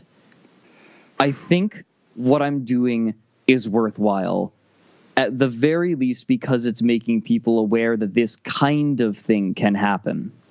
Whether it's someone like Henry Darger, like, you know, actually, even the concept of the outsider artist and how art can be like a powerful outlet. You know, the hero artist is this, you know, is a beautiful sort of stereotype and myth that is very rarely lived up to. But at the same time, like, my video, I try to encourage people to be more self-aware, like with Empress Teresa. Like, it's funny as hell. Don't get me wrong, Norman Boutin is a hilarious human being, and I will laugh at him. but there's also lessons to be learned there. And I think that's true for a lot of these stories. And I think that however funny they might be or however tragic they might be, the stories have power, and they have the power to affect people positively. And I think that while there is always sort of an ethical risk when doing it, it's usually worth it. Otherwise, we just don't make anything. Because we're afraid some people might interact with it in a way that we don't like. And I think that's true for fiction, too. I'm talking about really big, heady topics, like, and I know it's probably really boring, but these are really important things to me and things that I think about as a creator. I don't think it's boring at all. I mean, this is specifically the type of content that we cover a lot on this show, and I think, I think to a point, I mean, you're talking about something that's universal. I mean, you could find that this, but which is why I'm thinking like maybe it's not worthwhile to talk about on a podcast. Because it's too universal. It's too universal. Well, it's so funny because like nowadays everything is seen through such a microscope that I think we've reached like a critical mass almost where even nuance, like even thoughtfulness when it comes to like how you approach a given issue or a given topic, even that now is seen through skepticism and cynicism and irony. So it's like, it's so difficult to even know how to talk about this type of stuff because on one hand, I think you're absolutely right. And I think that there's something to be said about this tension and wrestling with the back and forth of being responsible and introspective and all of that. And then at the same time, at a certain point, just, you know, putting your foot down and doing the work and just saying, you know what, I'm not going to please everybody. I can't control everything. I'm just going to do the work.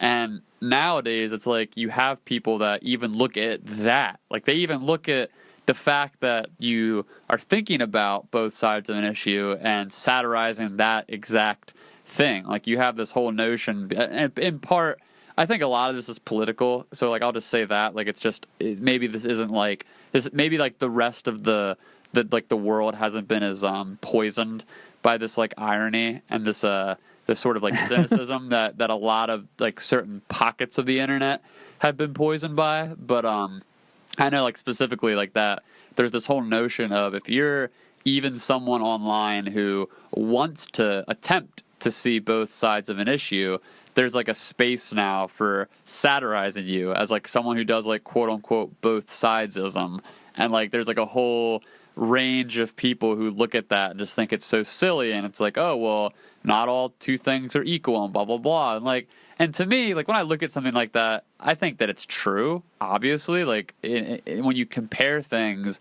I don't know, maybe I'm just like, maybe my hope for humanity is a little higher than it should be. But like when I think about just comparisons and like and you taking, but for example, like what you were saying, like in a video where you're describing, you know, one side of an issue in a video, and then like maybe as the video goes on, you start to reveal another side of it and like and let the audience kind of interpret it from there. Like from my view, it seems like it should be pretty obvious that when people do that in virtually any context, that they're not trying to do it tit for tat. Things almost are never a perfect 50-50 balance between both sides have like the exact weight and power and significance. So I don't know, like maybe that's just like my own like higher hope for humanity. Like maybe most people when they say that, they really do think that everything is 50-50 and that there's like a perfect good bad balance, and all you have to do is like plant yourself directly in the middle, and then you're like the most morally superior person in the world. I don't know, maybe that exists, but I definitely you know, it just I bring that up just to reiterate the fact that I think that ultimately, as someone who's putting content out there in any way, shape, or form, there's no way to please everybody. You're human. You got to take everything in stride. Like I was listening to a podcast earlier today, and it was on the subject of veganism, which is something like I like to listen to debates on and hear different people's perspectives. And the way they were talking about it was just so interesting, because the one like guest or whatever that was speaking on the subject was talking about how like if you're poor, like if you're in like a more, whether it's like economically there's not a lot of resources, or maybe you're like in a more rural area where you don't have access to certain fresh foods, whatever it might be. Like if you're in that situation,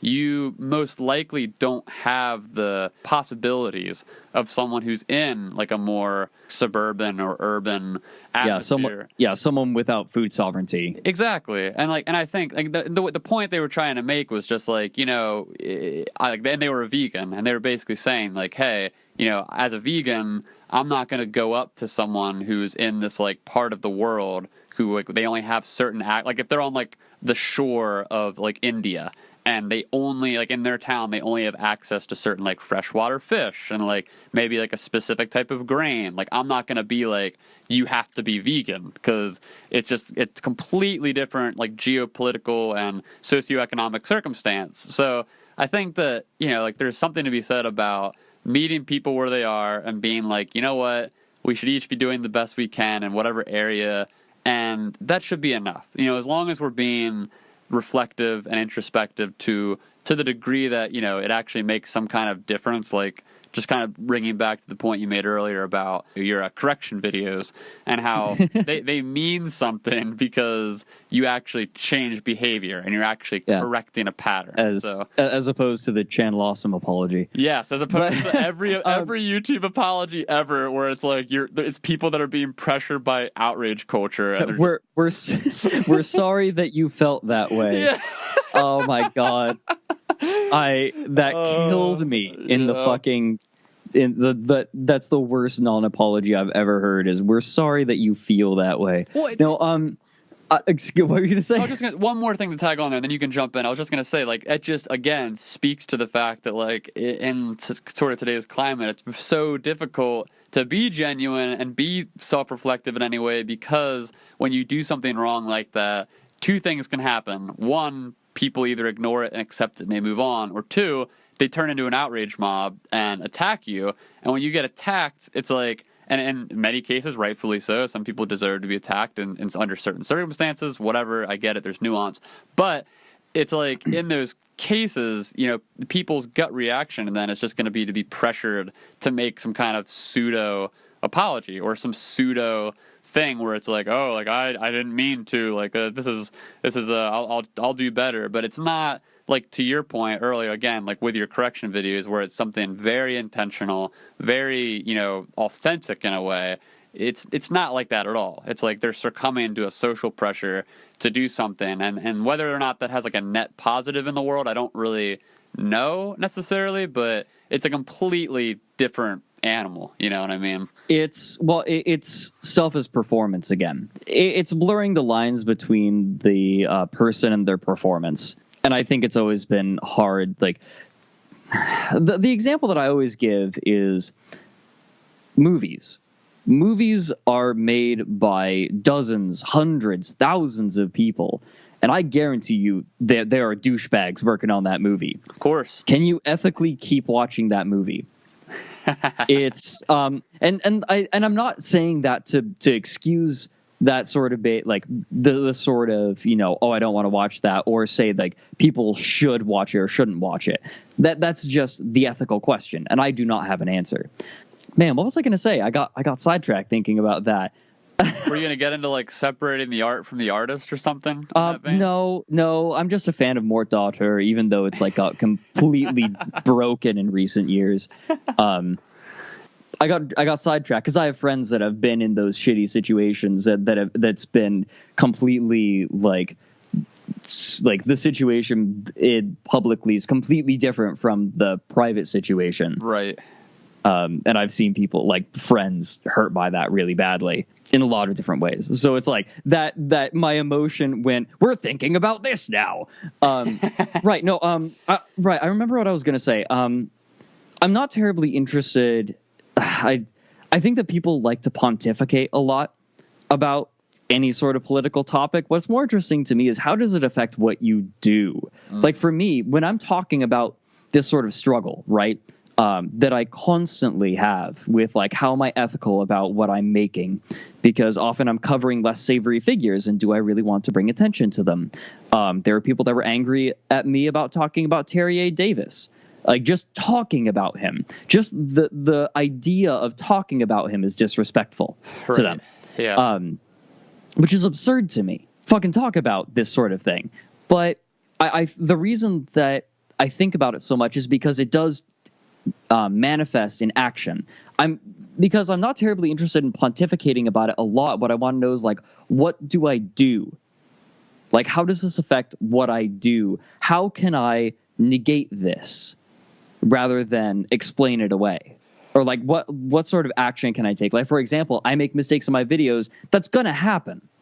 I'm one dude. Like, I have one person that makes my music now. I have one person that does my graphic design, but the vast majority of the work is me. Right. I do the research, the writing, the narrating, the editing. I manage the channel, like everything. Like, I'm gonna make a mistake. So, but I can do something actively about that to change it, because you were saying like, you know, you're only human. I don't know if it has to do with my upbringing or what, but that's never good enough for me. I always feel like I have to be better. It may not be healthy, but it's the mentality I take, is like that's drilled into me that I'm trying to balance out, is I feel like I have to be better than human. Wow. It's, like I said, not healthy, at least not the way that I've dealt with it. It has resulted in copious amounts of useless guilt and personal, like, emotional agony and sleepless nights and, like, self-flagellation. And for me, a lot of it has been, instead of self-flagellation, saying, what can I do? Like, it's happened. What can I do to change it and be better? Right. And is there some way that I can atone or somehow patch this up? Something that is going to be worth my time, that would be better than me just moving on and doing better next time. Sometimes the answer is it is better for me to just move on and do better next time. Yeah, this is where you need that like weird balance between someone like a Tony Robbins, who's just going to be like, get up and fix it and move on and all, like a motivational speaker type. And then you also need someone who's just like a Buddhist monk, who's like, look internally, slow down, live in the moment, don't let this stuff weigh you down. Like, you need kind of both ends of the spectrum in a way, because if you follow the Tony Robbins sort of outlook on life, or the Gary Vee outlook, where it's just like hustle through it, just don't look back, move forward. Today is a new day. If that's all you do, that's just a road to burnout, and it's a road to more self-hatred down the road. Like I know a lot of people that have gone through similar mental struggles over the years, whether it was through addiction or like other mental health problems with depression or anxiety, whatever it might be.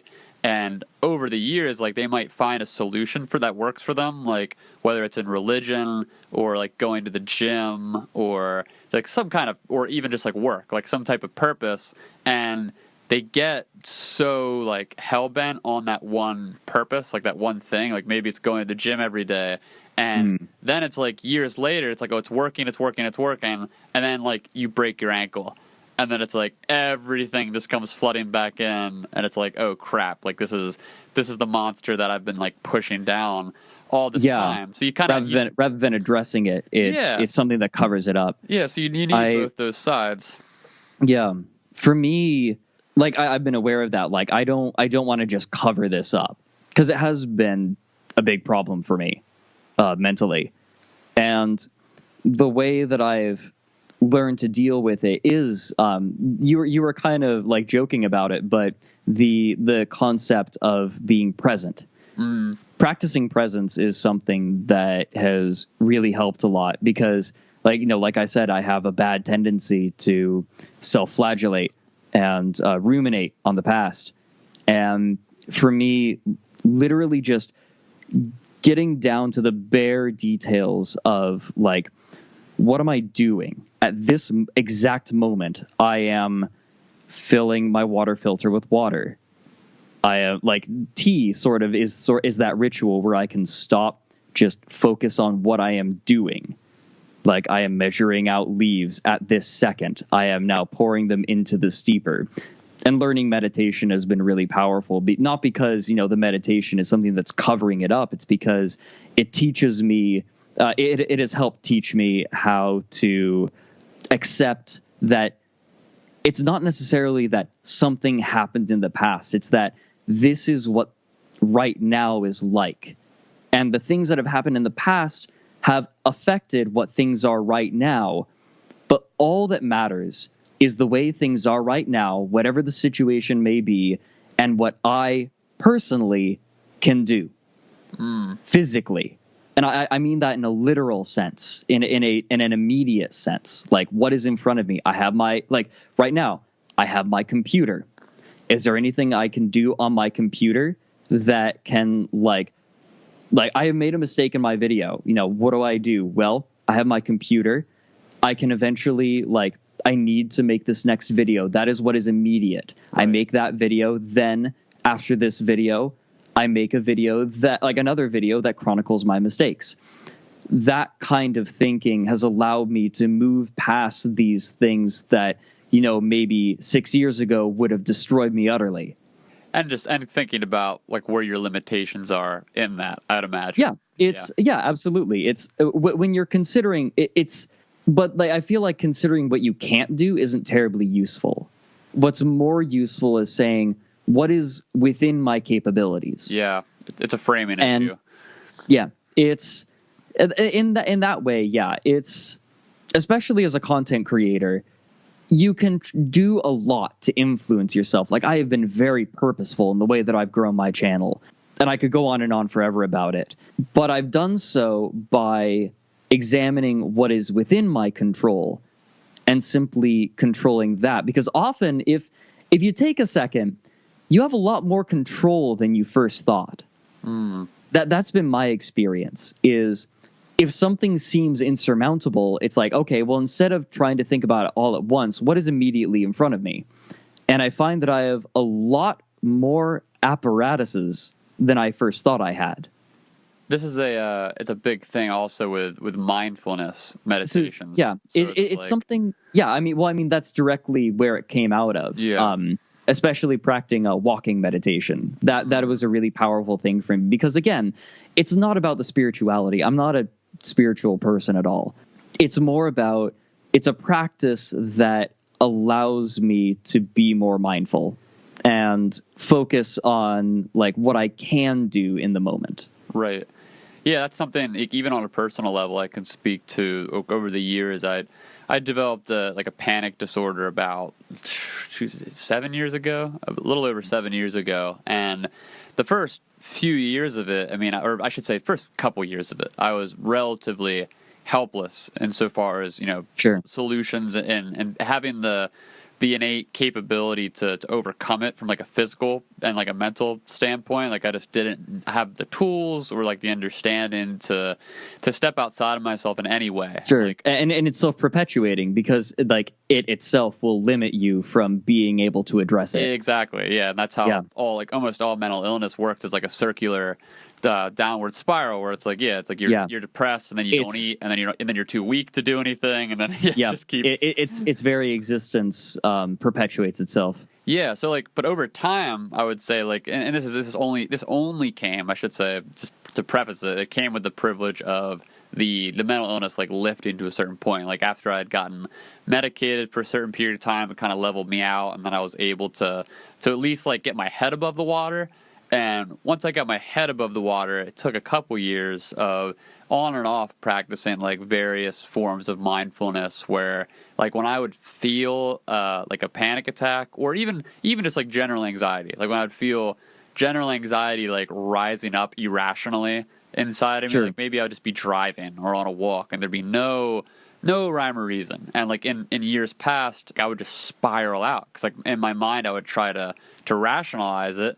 And in rationalizing something that's irrational, it would just literally take me to the brink of insanity because I felt that it's like if I can't rationalize what's going on, I must be going insane. So that was like my initial self-diagnosis. But over time, once it happened like several hundred times over the course of like a couple of years, I got to the point where in that mindfulness, I could like observe those feelings of like the anxiousness rising up or like the panic attack rising up, and I could stop whatever I was doing, observe it, and like hyper focus on it, and not like completely mitigate it, but mitigate it enough to the point where I could be sustainable in whatever I was doing. Like if I was driving, I could keep driving.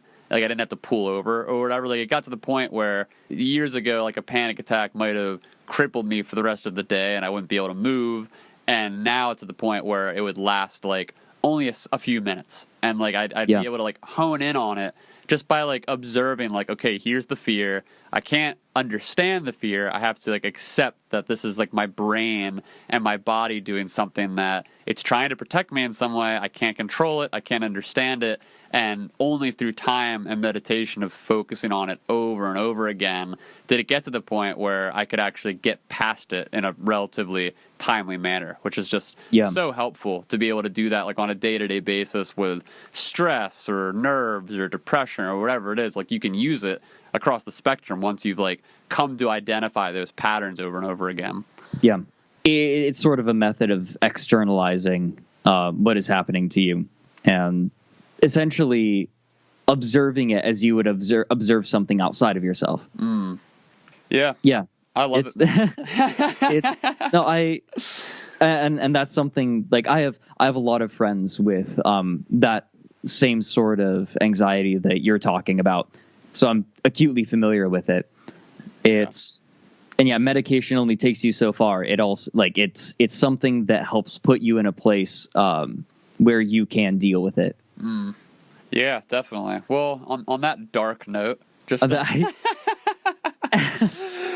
good. No, it's great, man. It's really good stuff. I think, and granted, and I'm sure you see this a lot just through your audience. I mean, like I know personally, like a lot of people that work in social media like I do, like this is an ongoing discussion point. People are so many people these days are just dealing with variants of mental illness, and it's good to be able to talk about and to express it in these ways. Absolutely. So one thing that always gets to me, like I mentioned it to you earlier, but it always feels so good to me when someone says that they enjoyed my videos, like you talking about you showing it to someone else, and I'm just like, that's so wonderful. Like it's always like it means so much to me. But I also sometimes I get comments. Sometimes it's as innocuous as like your videos have helped keep me company while I'm on night watch, right? Or but sometimes it's been, you know, someone saying, like, I've gotten this many more times than once. Someone will say that they were in a depressive episode, like they were in an extremely dark period in their life maybe, and my videos helped center them and give them something to focus on. Wow. And keep them company. And that it helped them through it. And I cannot explain how good that makes me feel, that my weird little videos can help someone in such a profound way, even if it's a small part of the story. Yeah, man. And they say, I mean, like, whatever, I don't know what the numbers are in psychology, but like the sentiment is like, well, for every, you know, one compliment, you know, or I should say for every one insult you get, like, you should give someone 10 compliments or whatever it is, because on the internet you see so much negativity, you know, and like it's so easy to get just weighed down by, you know, like whether it's scrolling through a timeline or watching certain types of news or content, and you get in that just downward spiral so quick. And I really think, I mean, a little like just saying something like that, like something nice or positive or whatever about what someone else is doing, like it does go so far. I mean, I've gotten similar messages over the past couple of years of just from the social media work that I've done, like random people who, you know, maybe it was someone I got to have a conversation with through like a brand account, and they were going through something, and I could just like DM them about like whatever was going on, and just like lend, like just having someone there to listen or whatever it is, like something so small where it's like, for me, I'm just like reading this person's message and saying like, I hear you, like that sucks, what else is going on? Like, those little moments, they add up to so much as a person who's putting yourself out there in a way, because obviously, like, there's ultimately, like, we're all in some way, shape, or form, like, it's a cliche, but it's true, like, we're all striving for some form of meaning. And like, I know, like I mentioned to you before the show, like I've watched several of your videos at this point with my wife over the past like year, and it's just great. Like, it's great being able to share something that's good with people and to enjoy it, and you know, people can take it in different ways. Like I remember when I was going through the like the first couple years of like my panic disorder and all that, I was obsessed at the time. It was like 2011, 12-ish. I was obsessed with Joe Rogan's podcast, and it was the first podcast I was ever into at the time. It was like back, they were around, but like they weren't as like culturally prevalent, I guess. Sure. But I just it had that same feeling to me. Like I remember listening to that podcast on a day-to-day basis when I was working for this realty company, and I would just walk around with my headphones in, and it felt like I wasn't alone. And like, it's so great to be able to express that wherever you can. Like if I read like an article I really enjoy by someone, or I listen to a podcast, or I love a piece of art that someone on Instagram posts or something like that. Like I don't always do it, but I try as often as I can to like just leave those nice comments, because it really does. It makes such a difference in people's day-to-day lives, especially today when there's just so much negativity all over the internet, you know? Yeah. I think for me, engaging with that negativity, it helps to recognize that usually that negativity isn't so much a reflection on myself or my content, and more a reflection of the person that is saying it. Yep. The way I like to put it is there are three kinds of criticism. There's fuck you, which is just someone that is angry and needs to express it, and that can be like pretty well ignored. There's I did not like this personally. And in that case, it might be worthwhile to listen to, because you always want to hear from like many different sources and many different kinds of people with different tastes. But if it's not aimed at them, and you know that, then it might not be applicable. Then there's this didn't work, and here's why.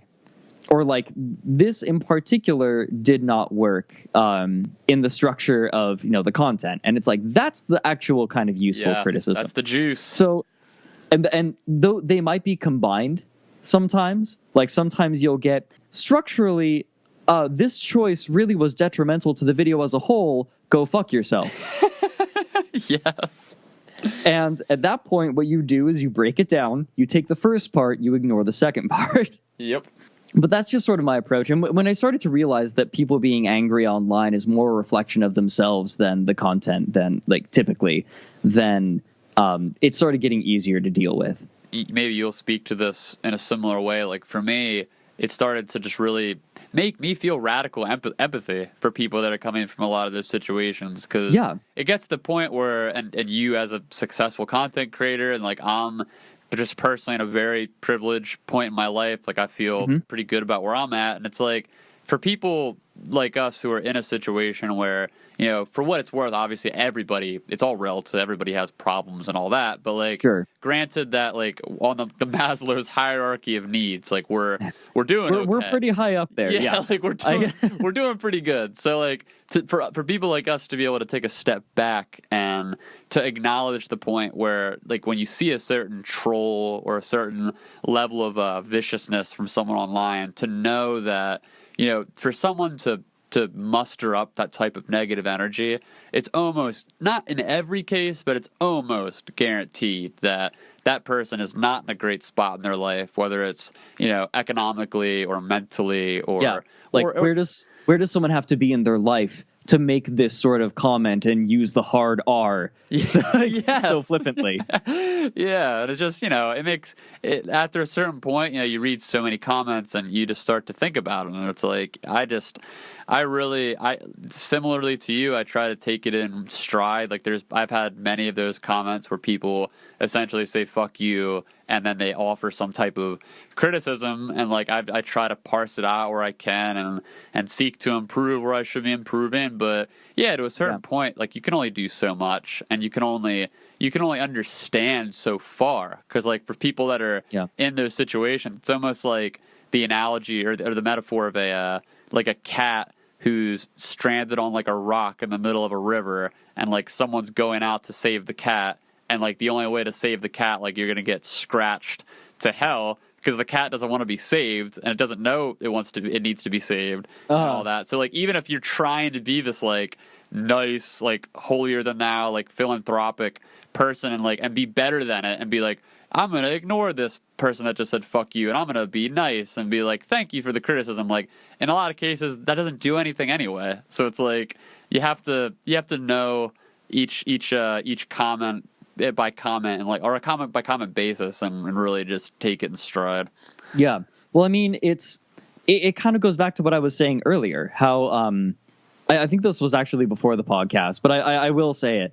There was someone who left a comment on the Mouse Utopia Experiments video, who was talking about how like cities were causing behavior sinks and causing gay people and leading to the degradation of society, and we're all going to die because cities, which is a very common comment on that video, and is very ignorant to, in my opinion, to the actual content of not only the research but the video, right? Or I should put it the other way, not only the video but the research itself, because Calhoun was very quickly like his research was dismissed. Like, it's hardly been used at all, and where it has been used, it hasn't been for what he wanted it to be used for. But he, like, this guy who made this comment, like, back in the day, I had a more active fan Discord, and then it kind of became a mess, and it wasn't like I couldn't keep it up. So hard to moderate that stuff. Yeah, and it was completely open too. I have a Patreon Discord now too. I have a Patreon Discord, and that's better. But in this Discord, he wrote this person who wrote the comment came in, and he said, I realized that what I said was really ignorant, and like this is a lot more complicated, and that like he looked into it further, and I think he even watched the video again. And he's like, I totally didn't acknowledge the fact that like they couldn't find the behavior sinks in cities, and like what I said was like really reactionary, and like you don't always get to see that change, right?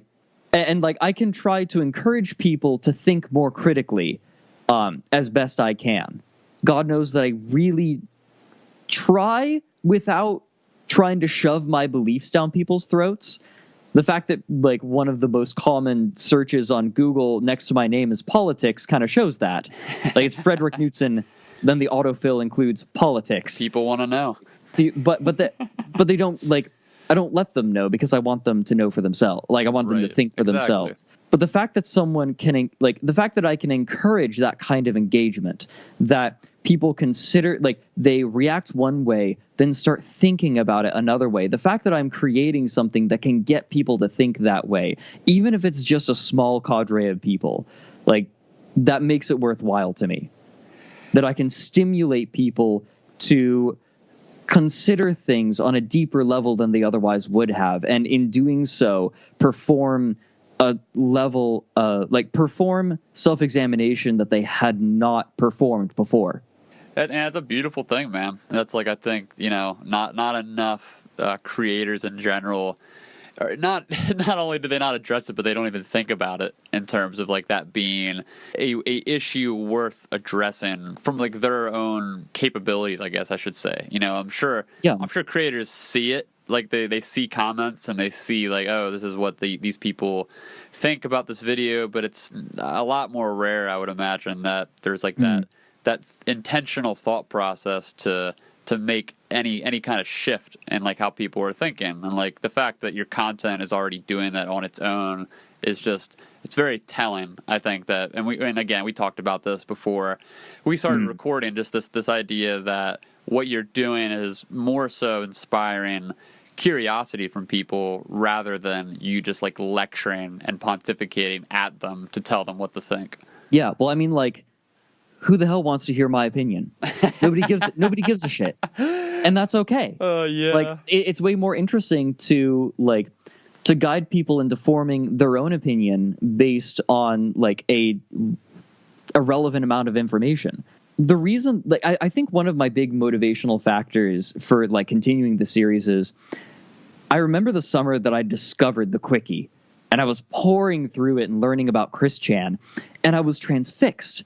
Not necessarily because I was like, wow, this guy's a moron. Yeah. It was more because, like, and there was a certain amount of, this is really gross and weird. I think there's always kind of that. But what kept me engaged for a much longer period of time was the realization that I was almost Chris Chan. If I, like, God knows, if I didn't have the sort of support network that I have, would I be living in this sort of, like, fantasy world? Would this be me? There's so many personality similarities, like especially from when I was in elementary school. I need to specify I've grown out of a lot of these. But when I was in elementary school, it's eerie. Chris acts like I did in elementary school in a lot of ways, not to every extent, obviously, but to a certain extent. I started to recognize these things. Sometimes they were more explicit than others, like an obsession with Pokemon. I haven't played a Pokemon game since Sapphire, but back then it was definitely a huge thing for me. This sort of, down to the over-faithfulness to brand, like Nintendo, for example. But also down to the idea that, like, I needed a romantic partner to legitimize myself.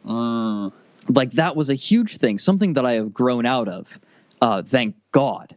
But, like, because it was one of the most detrimental things that happened to me, and that took me a lot longer to grow out of, as it does for a lot of people, I think. Yeah.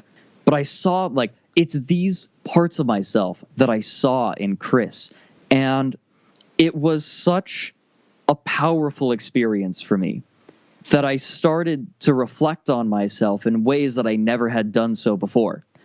And I wanted to create that for other people, because these experiences, I'm not just cataloging them out of like a journalistic interest. This is also a personal interest, because it was such a powerful and positive experience for me, even if overall, like, what happened was terrible. I could draw something really powerful out of it. And I think that a lot of other people can too. And I think the success of my channel is in part because of that as well, for other people. Like, other people are finding what I found in it. And I think that's so important, like, on the specific topic of understanding our fellow human. There's so many of these, whether it's like documentaries or, specific YouTube videos or articles doing like an investigative piece on a specific figure or whatever. And I think it is so important to to have those highlights and those stories be told, because from an outside perspective, it's like, okay, it's really easy, I think, for people to look down the nose at someone who is in that situation, like whether it's a Chris Chan or whether it's someone who is like the classic 4chan troll, or it's like a neo-Nazi or an anarchist or whoever it might be. Like name your kind of like socially polarized figure or type of person. It's like what's most interesting or most compelling about understanding the underlying humanity with any type of person in those situations is how did what were the stepping stones that got them to that point. And I think in understanding like the backgrounds of a lot of people in these situations, it really is such a beautiful key, not just to empathy. Like empathy is kind of like the first step, but like you're kind of alluding to here, it's like once you get to that empathy part, then it becomes like an actionable thing that works itself into your worldview and how you understand yourself and the types of actions that you take in the world from there on out. And I think it's just so crucial and not done nearly enough today, because it's very, on one hand it's like, okay, obviously there's certain actions that need to be taken to curb social behaviors that are negative. Like obviously there's people that have been in like the incel community that have done some terrible things, and like those terrible things should be addressed like accordingly, of course. Like that's just the natural part of we live in a society type of thing. But underlying those issues is the real thing that I think doesn't get focused on nearly enough, which is like where are the points in this person's life that led them to this point where they did this horrible thing, or where they became this kind of weird fringe character that no one in society really understands. And, that's just it's an important thing to highlight that just isn't highlighted enough. And usually when it is highlighted, it's just like, here's this negative person or this negative caricature, let's ridicule them. And that's just not, ultimately, when you talk about like healthy societies, it's like you can only do that so far. Like you can do it to a degree, like I said, like if it's necessary, if there's like some kind of social consequence that needs to be addressed in the immediate. I understand like where people's heated emotions come from, but in order to address like the underlying issue, like you have to dig in to seek out that empathy and to seek out that person's story to do that. And there's no other way to do it other than to dig in. Like you can't just sit back on your armchair and think that your opinion on the person is just going to evolve. Like you have to actually spend the time and immerse yourself in who they are and their story. And it's just, I wish more people did that. Yeah, to take appropriate action, something that is worthwhile, it takes a certain level of consideration. And that consideration sometimes takes effort. Sometimes it doesn't take very much effort. But self-growth is always really interesting, at least for me. I like being challenged when I possibly can. That includes like opinions and thoughts. I enjoy it. I enjoy having my opinion changed. It's a good feeling. Not for its own sake, but through learning, right? And just gaining new knowledge. But like the way that kind of looks for me is like, because just pontificating is boring and pretty useless unless it actually becomes something that somehow changes what you do, because that's what actually matters, what you do and like how it affects your life. So for example, like you were talking about incels. It's like, where does the incel like mentality come from? Well, one place it comes from is the desire to like be validated by having a partner. Well, what kind of partner does society tell you need? Well, it tells you need a woman. God knows that when I was little, I felt that need so badly. Yeah. Because I could not self-validate. It had to come from outside of me, and that it didn't help that, like encouragement can be really good when you're young, but I became addicted to it, and so I needed it externally. And then this happens to these other men as well. They're told, oh, you need a girlfriend to otherwise you're not a man. Right. And then what does that become? Well, when they can't get it, I was personable enough that wasn't, I could still get that validation from outside of myself. But for these people, they can't get it. They hit a wall, and then they're not getting it. So then they end up in this cycle. And well, what do you do in that case? Like, all right, so you recognize, like, the problem is that they have this expectation put on them that, like, they've got caught into this cycle of believing they cannot, like, reach out of it, and then they stop growing as people. Well, what do you do? Well, it might manifest as someone, like a friend of yours is going through a breakup and they feel useless. Well, instead of saying, don't worry, there are plenty of fish in the sea, you say, hey, this is a chance for you. This has literally happened to me, by the way. This is this is personal experience. I had a friend that went through a breakup, and instead of saying there are plenty of fish in the sea, I said, you know what? Now is a time for you to grow as a person. Now is when you get to, like, build yourself up, because I see you relying on these people, and now you have the opportunity to, like, work on other things, grow in your work. I know you're not happy where you are. Start focusing on improving there. Right. Like, that's where the action comes in, where it changes the way that I can encourage my friends. I can encourage them into a more wholesome way of thinking that is more self-validating and something that is going to encourage them to grow, because I want to see my friends grow. And through the experience of, like, seeing Chris Chan, incels, and then using those to reflect on myself, I can recognize, like, when I'm seeing that kind of thing in my friends. And so I can encourage them in ways that aren't just a Band-Aid, in ways that are going to be wholesome for them in the long run, in a way that is going to see them improve, because I want to see them in a better place. And I know that sounds really far detached, right? It's like looking at incels help me encourage my friend through his breakup. It doesn't, but, like, I guess it doesn't sound that absurd. No. Looking at Chris Chan and then learning how to help my friend sounds a little bit more insane. But that's what this kind of thing can do. Yeah, I mean, recognizing this in people.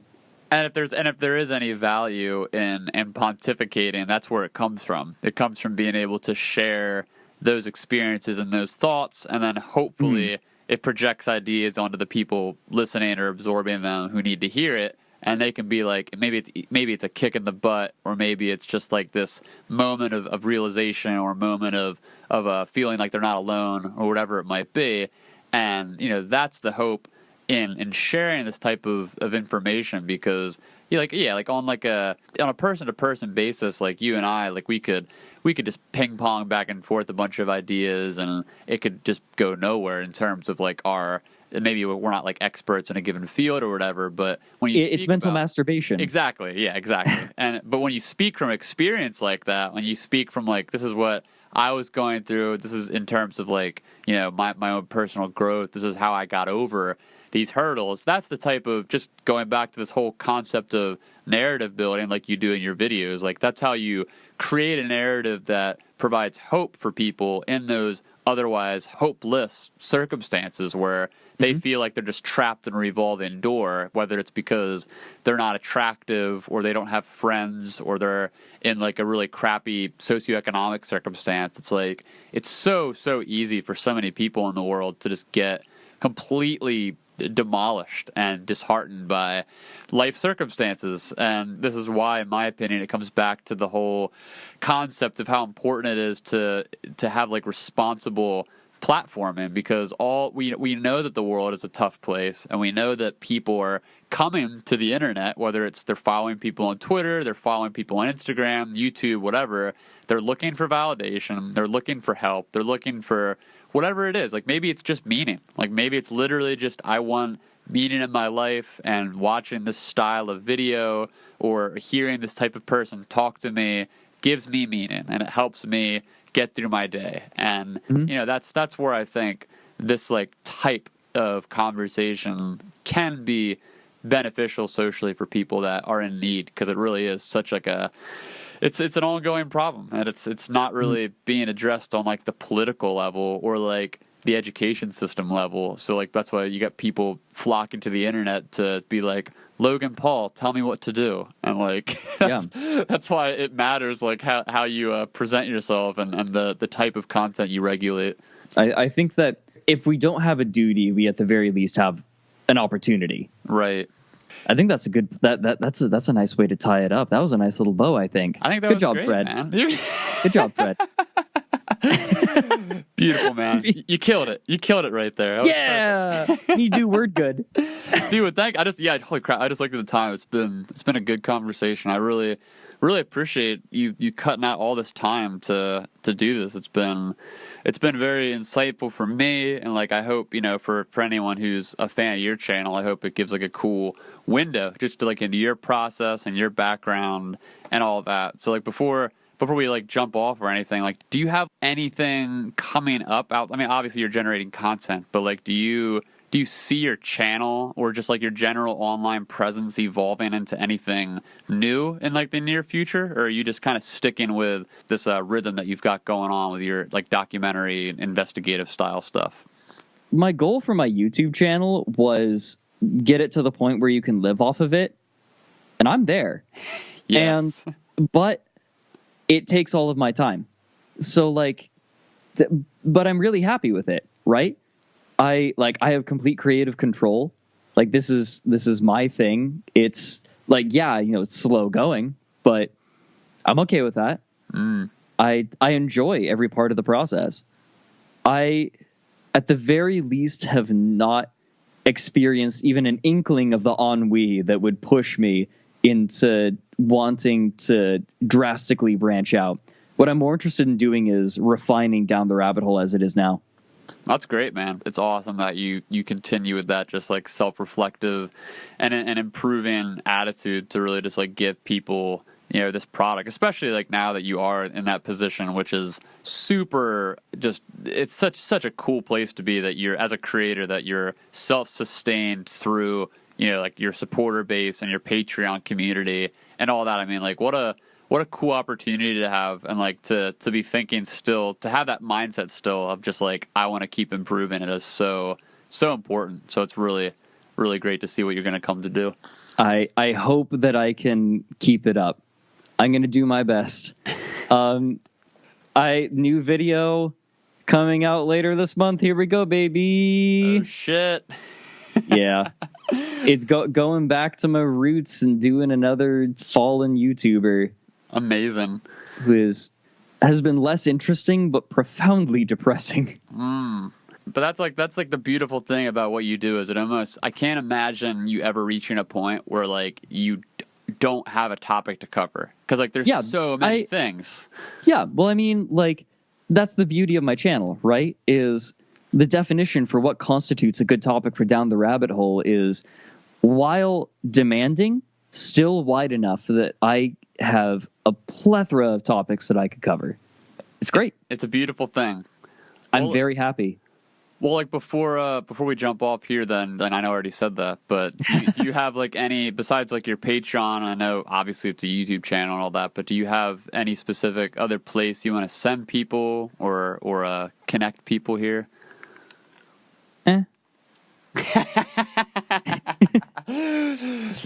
That'll be it then. I've been streaming on Twitch again recently. I tuned in cool. Last night. How'd you like it? It was fun. Like it was only for like 5 minutes. I was searching you and I saw you were on and I was like, oh, funny. Like that's so weird. Just seeing what you were up to, but yeah, it's cool. I was just chilling with friends. It was a lot more active than my stream usually is. It's usually like sedentary Stellaris or Stardew Valley or something. Hey, Twitch is it's a beautiful thing to blow off steam sometimes. It's cool. Mm-hmm. It's nice to just chill. And I don't advertise it a ton. It's like, so if someone discovers it, it's kind of like it's a very small stream usually, so they get to bend my ear a little bit. And it's nice to have those sort of personal interactions a little more. But yeah, that not really much. That's I don't have a whole lot to shill. Just I hope you enjoy future Down the Rabbit Hole episodes. I'm sure people will. Well, dude, thanks so much again for doing this and for all the work you do. I appreciate the time, and like I said, I mean, the content has been invaluable to me the past like year or two, just being able to do these deep dives with you, on these topics and then doing further research on them, and just it's not like almost anything else I've seen online, and I definitely encourage people to check it out. So I'm so glad. Thank you. of course, man. All right. Well, I'll catch you back on the Twitter machine or wherever else I talk to you next. But thanks again, dude. Excellent. Thank you.